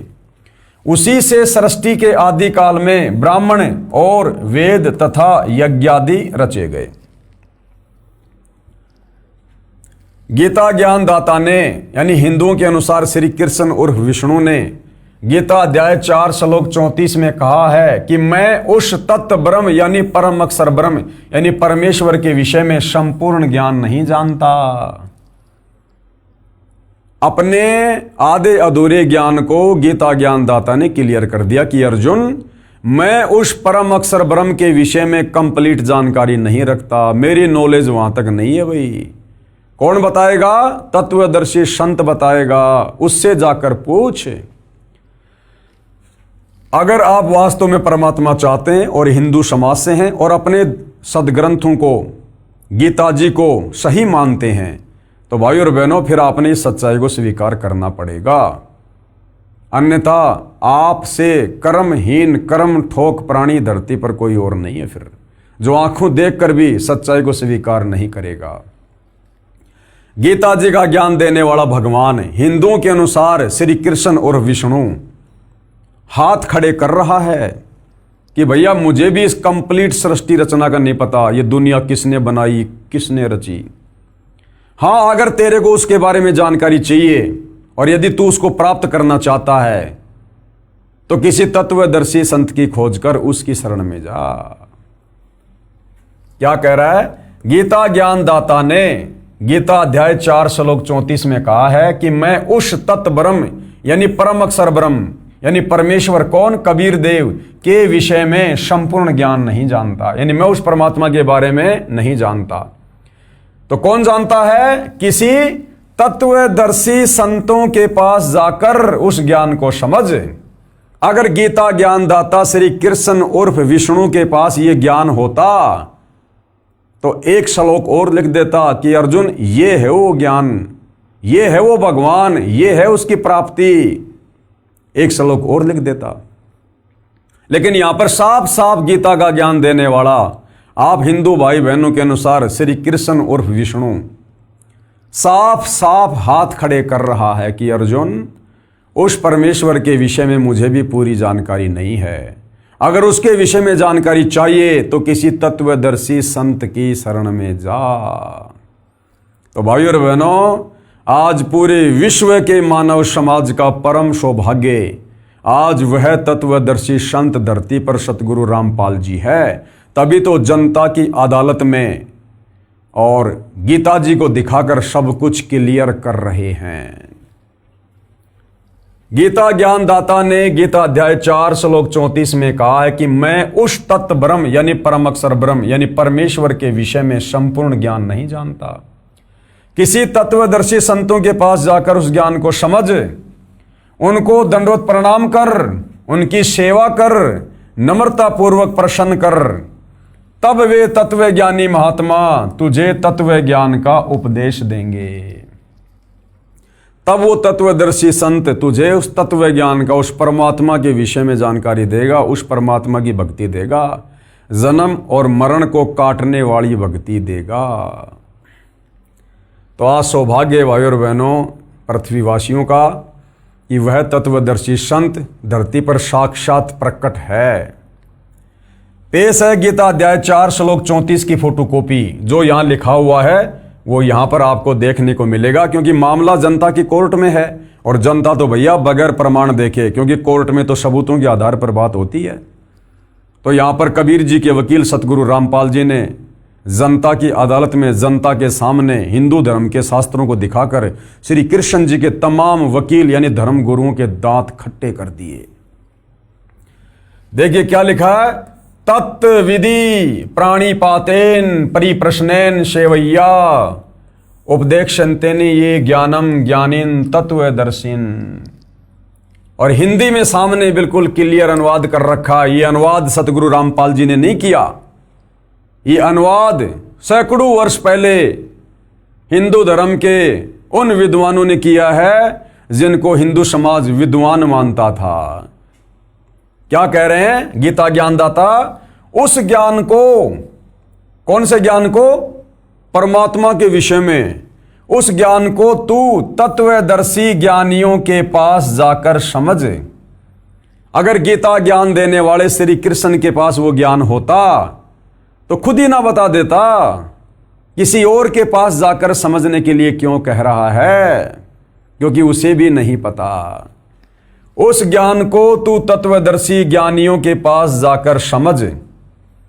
ध्यान से देख लो भाई और बहनों, बड़ा करके दिखाता हूं, कहीं आपको लगे भाई ऐसे दिखा रहे होंगे। ये देखिए, उस ज्ञान को तू तत्वदर्शी ज्ञानियों के पास जाकर समझ, उनको भली भांति दंडवत प्रणाम करने से और उनकी सेवा करने से और कपट छोड़कर सरलता पूर्वक प्रश्न करने से वे परमात्म तत्व को भली भांति जानने वाले यानी पूर्ण परमात्मा के विषय में जानने वाले ज्ञानी महात्मा यानी तत्वदर्शी संत तुझे उस तत्व ज्ञान का उपदेश करेंगे। यानी वो तत्वदर्शी संत तुझे बताएगा कि वास्तव में परमात्मा कौन है, कैसा है, कहाँ रहता है और कैसे मिलता है।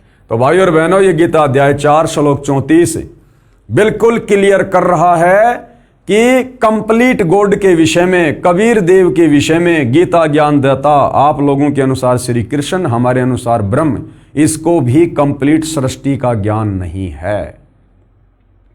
और किसी तत्वदर्शी संत की शरण में जाने का ऑप्शन अर्जुन को दे दिया। तो भला आज हिंदू समाज गीता ज्ञानदाता श्री कृष्ण उर्फ विष्णु अर्थात ब्रह्म की भक्ति करके भला कैसे उस सर्वश्रेष्ठ परमात्मा को प्राप्त कर सकता है, कैसे जन्म और मरण से मुक्ति प्राप्त कर सकता है। तो तत्वदर्शी संत की शरण में जाना पड़ेगा, क्योंकि ये गीता जी निर्देशित कर रही है। यदि आप गीता जी को हिंदुओं का सर्वश्रेष्ठ ग्रंथ मानते हैं तो, अन्यथा यही लक 84 योनि में गधे कुत्ते सूअर बनकर अपना कर्म भोगना पड़ेगा।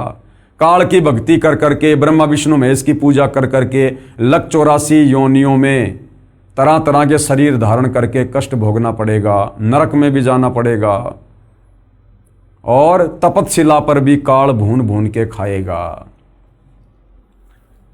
आगे देखिएगा, तत्वदर्शी संत की पहचान भी बताई है। अध्याय 4 श्लोक 34 में जिस तत्वदर्शी संत की शरण में जाने की सलाह गीता ज्ञानदाता अर्जुन को दे रहा है, साथ में उस तत्वदर्शी संत की पहचान भी बता रहा है कि उस तत्वदर्शी संत की पहचान क्या होगी।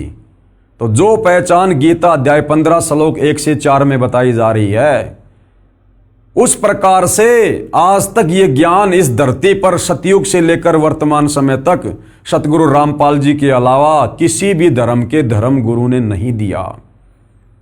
यानी जिस संसार रूपी उल्टे लटके हुए पेड़ की व्याख्या सतगुरु रामपाल जी ने की है, आज तक किसी भी धर्म गुरु ने करके नहीं बताई।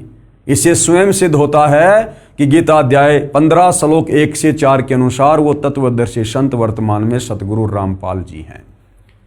तो तत्वदर्शी संत की पहचान, तत्वदर्शी संत की क्या पहचान बताई गई है गीता जी में?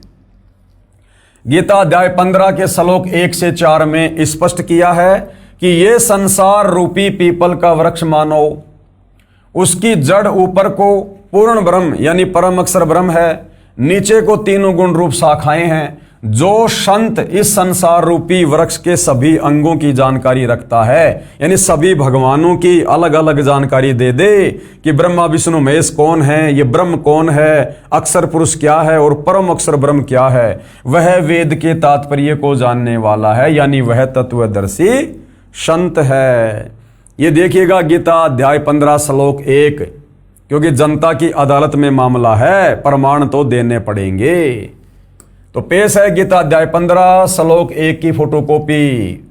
ऊर्ध्वर मूलम अधः शाखम अश्वत्थम प्राहु अव्यम छंदासी यस्य प्रणानी ये तम वेद च वेदविद। अब हमारे नादान धर्म गुरुओं ने इस अध्याय के इस श्लोक में अनुवाद करते समय अड़ंगा कर दिया, उसको भी सतगुरु रामपाल जी ने फिर शुद्ध करके समझाया है। तो गीता अध्याय 15 श्लोक नंबर 1, जिसमें तत्वदर्शी संत की पहचान के विषय में बताया गया है, उसके पश्चात श्री भगवान फिर बोले, हे अर्जुन, आदि पुरुष परमेश्वर मूल रूप वाले और ब्रह्म रूप मुख्य शाखा वाले, जिस संसार रूप पीपल के वृक्ष को अविनाशी कहते हैं, तथा वेद जिसके पत्ते कहे गए हैं, ये इन्होंने गलत अनुवाद कर दिया कि वेद जिसके पत्ते कहे गए हैं, ये यहां पर गलत अनुवाद है। ये सतगुरु रामपाल जी समझाएंगे कि वास्तव में संसार रूपी वृक्ष के जो पत्ते हैं वो कौन हैं, क्या है।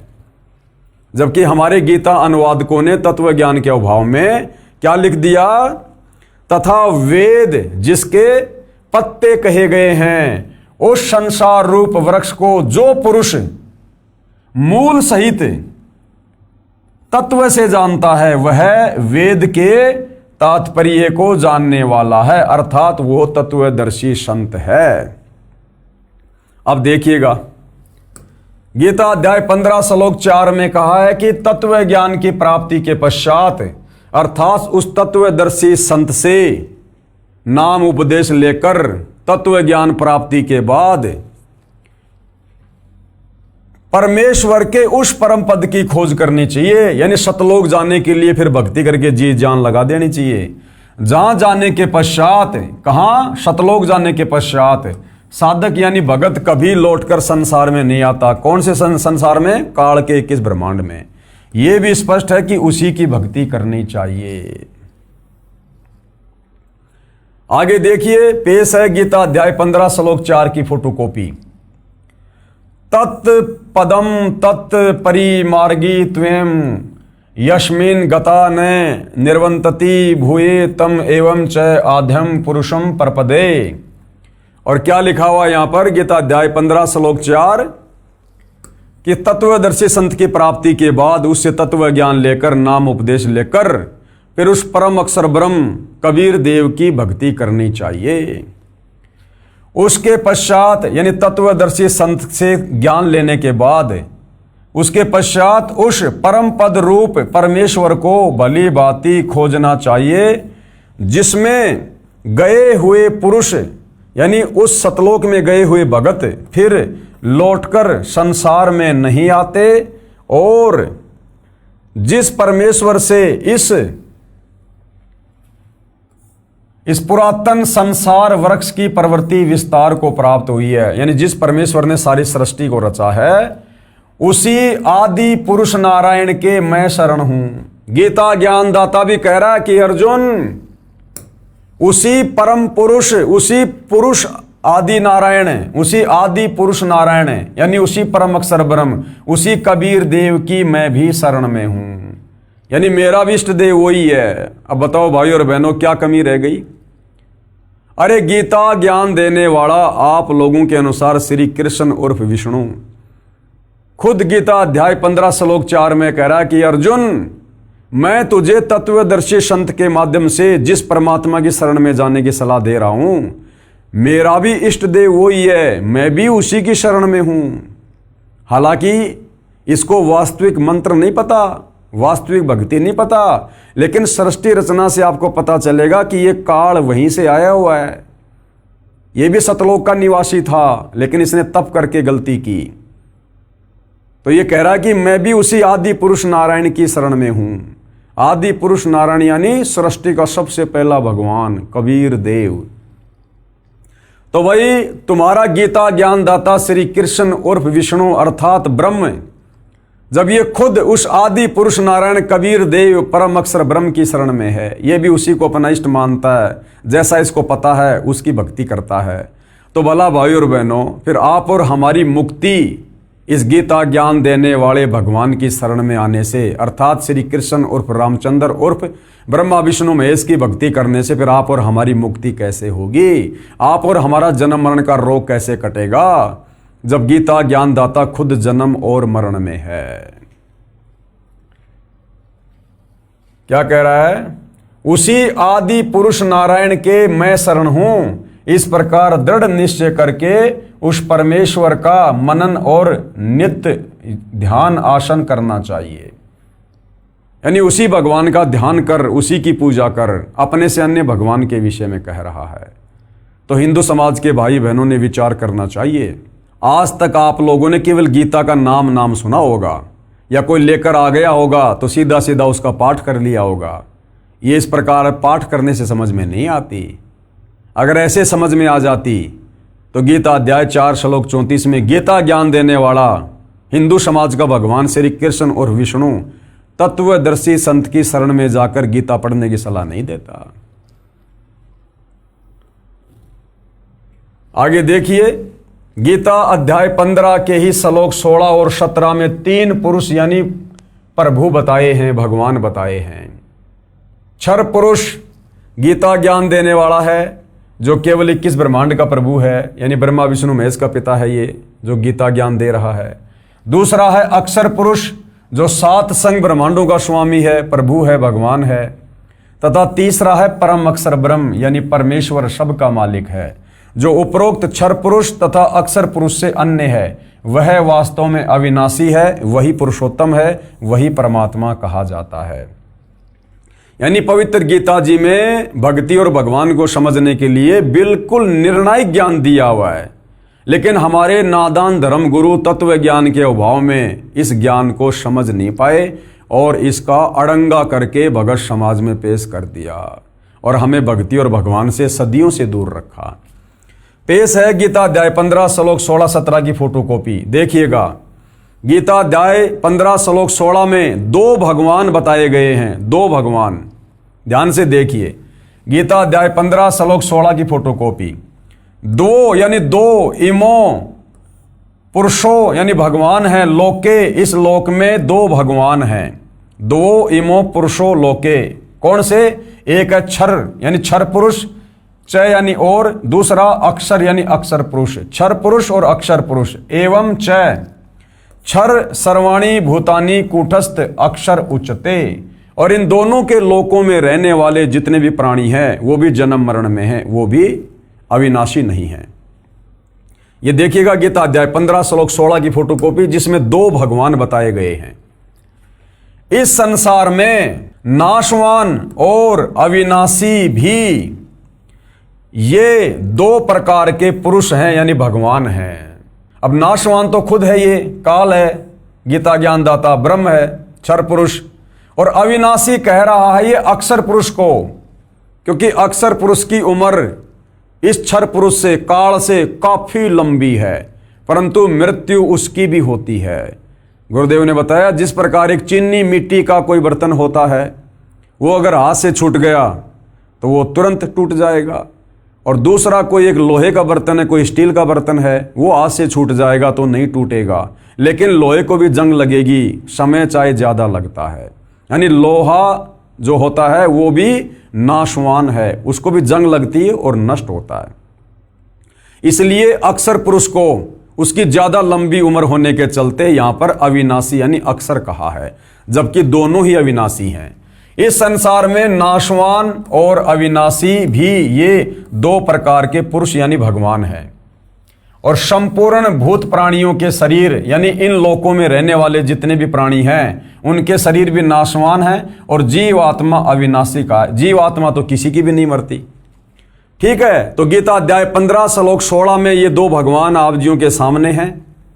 कौन है? एक तो ये काल है यानी क्षर पुरुष, ब्रह्मा विष्णु महेश का पिता।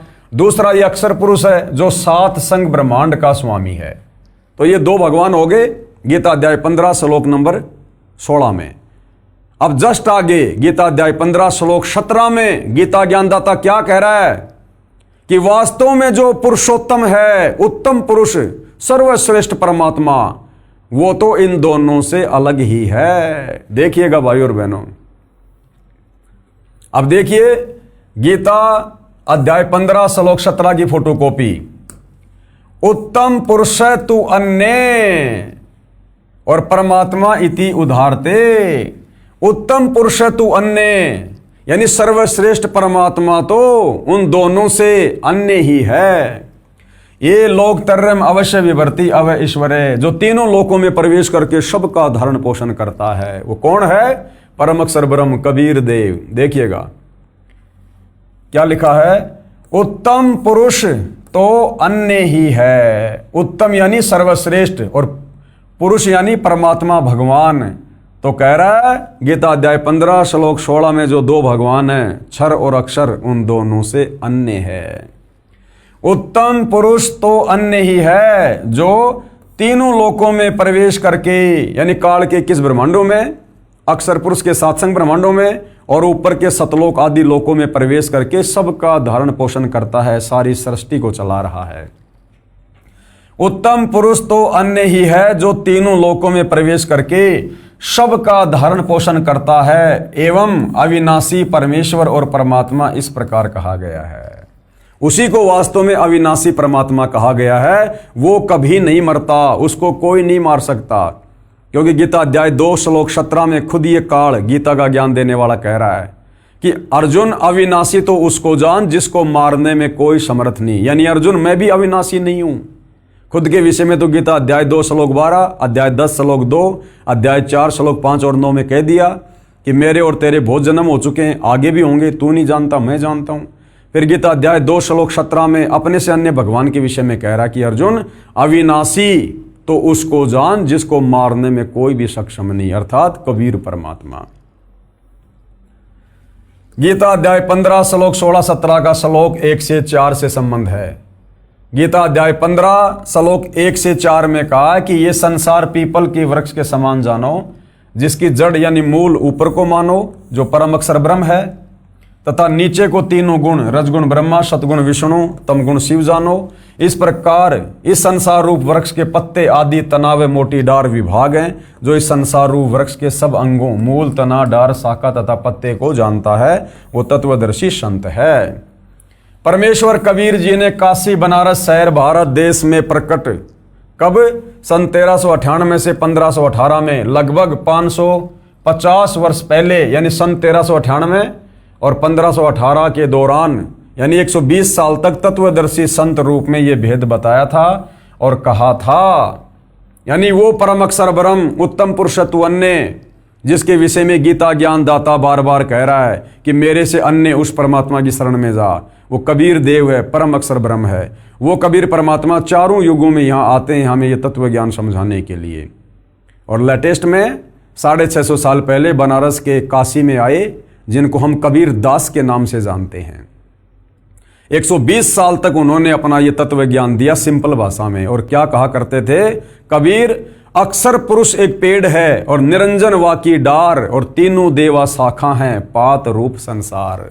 सिंपल भाषा में उन्होंने यही ज्ञान दिया जिस ज्ञान का समर्थन आज हमारे धर्म ग्रंथ कर रहे हैं। क्या कहा? कबीर अक्षर पुरुष एक पेड़ है और क्षर पुरुष वाकी डार। क्षर पुरुष कौन है? ये काल है, ब्रह्मा विष्णु महेश का पिता। और तीनों देवा ब्रह्मा विष्णु महेश ये उस पेड़ की शाखा हैं, और पात रूप संसार। जहां पहले अनुवाद किया था गीता अध्याय 15 श्लोक 1 का हमारे विद्वान अनुवादकों ने, हिंदू धर्म गुरुओं ने, जिन्होंने कहा था कि वेद उस पेड़ के पत्ते हैं। वेद नहीं, आप और हम जितने भी प्राणी हैं ये हैं वो पत्ते, पात रूप संसार। अर्थात इस संसार रूप वृक्ष का जो तना है वो तो अक्षर पुरुष जानो, जिसके साथ संग ब्रह्मांड है। डार मानो क्षर पुरुष, यानी ये काल जिसके 21 ब्रह्मांड हैं। और तीनों देवता रजगुण ब्रह्मा, सतगुण विष्णु तथा तमगुण शिव कौन है? ये शाखा मानो।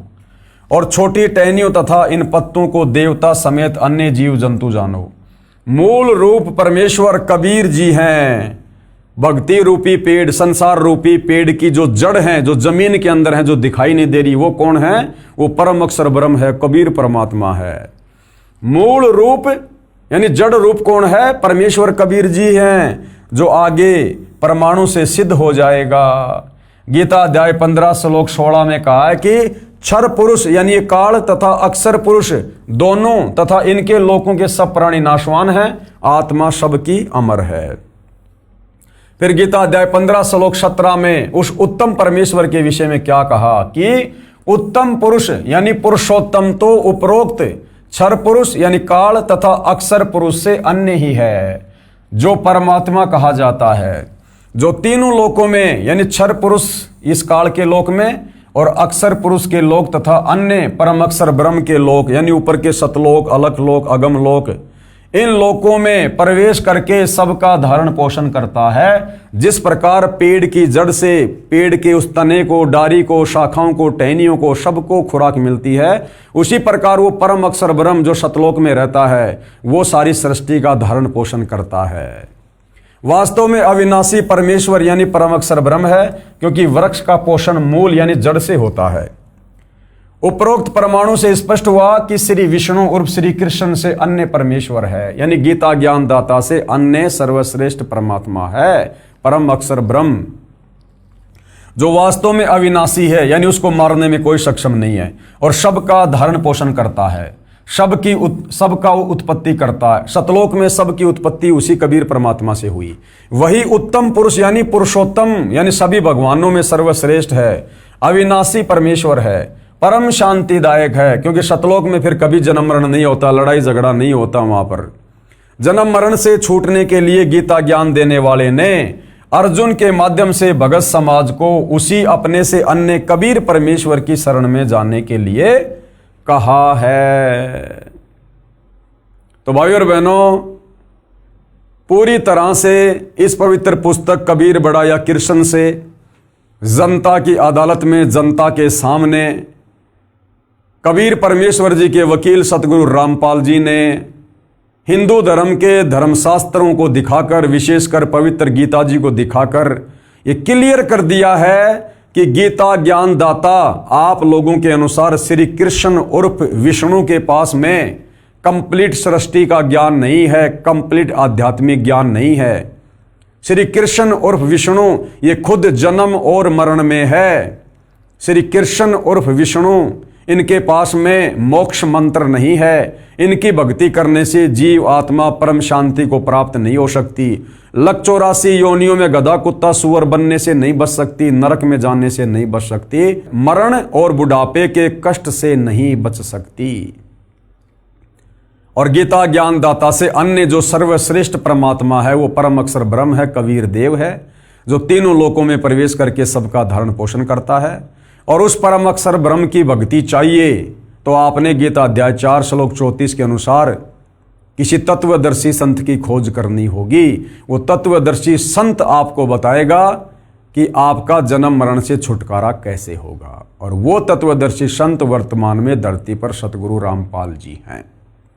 तो जनता की अदालत में कबीर जी के वकील सतगुरु रामपाल जी ने, जो स्वयं ही अपने वकील बनकर खड़े होते हैं, इन्होंने बिल्कुल श्री कृष्ण जी के वकीलों के दांत खट्टे कर दिए। और शिक्षित जनता धीरे धीरे सब कुछ समझ रही है, बुद्धि विवेक का इस्तेमाल कर रही है और अब अपनी आत्मा के कल्याण के लिए उमड़ उमड़ कर कबीर जी के वकील सतगुरु रामपाल जी की शरण में आकर अपनी आत्मा का कल्याण करवा रही है। तो भाइयों और बहनों, जनता की अदालत में कबीर जी के वकील सतगुरु रामपाल जी की तरफ से हिंदू धर्मशास्त्रों को दिखाकर इसी प्रकार से मुकदमा जारी रहेगा जब तक कबीर जी के वकील सतगुरु रामपाल जी हिंदू धर्मशास्त्रों से प्रमाणित नहीं कर देते हैं कि वास्तव में एक परमेश्वर कौन है, किसकी भक्ति करनी चाहिए, मुक्ति कैसे होगी। और हिंदू धर्म के जो ये भगवान हैं जिनको अज्ञानता में हिंदू भाई बहन सर्वश्रेष्ठ परमात्मा मानते हैं, श्री ब्रह्मा, श्री विष्णु, श्री महेश को, ये नाशवान हैं, इनका जन्म और मरण होता है, ये भी काल के जाल में हैं और इनकी भक्ति से मुक्ति नहीं है। तो मुकदमा लगातार इसी प्रकार जारी रहेगा। कल की डेट में हम फिर से जनता की अदालत में पेश होंगे। आगे की कार्रवाई कल शुरू होगी और आगे की कार्रवाई का टॉपिक है परम अक्षर ब्रह्म की भक्ति से पूर्ण मोक्ष होता है। परम अक्षर ब्रह्म कौन? कबीर परमात्मा, कबीर परमेश्वर, जो तीनों लोकों में प्रवेश करके सबका धरण पोषण करते हैं, जिसकी शरण में जाने के लिए गीता अध्याय 18 श्लोक 66 में गीता ज्ञान दाता अर्जुन को कह रहा है कि सर्व धर्मान परित्यज्य माम एकम शरणम व्रज अहम तवा सर्व पापेभ्यो मोक्षयामि मा शुच। तो उस परम अक्षर ब्रह्म यानी कबीर देव की भक्ति करने से ही आत्मा का पूर्ण मोक्ष होगा और दूसरा कोई विकल्प इस क्षर पुरुष के 21 ब्रह्मांड में और अक्षर पुरुष के 7 संग ब्रह्मांड में नहीं है। और उस परम अक्षर ब्रह्म की भक्ति बताने वाला वो परम अक्षर ब्रह्म स्वयं ही आज धरती पर सतगुरु रामपाल जी के रूप में प्रकट हैं। तो आगे की कार्रवाई के लिए हम कल फिर लाइव जुड़ेंगे। तब तक परम पूज्य गुरुदेव सतगुरु रामपाल जी आप और हम सबको आज्ञा दें, आशीर्वाद दें, सद्बुद्धि दें, हमारा मार्गदर्शन करें। बंदी छोड़ सतगुरु रामपाल जी परमेश्वर जी की जय हो।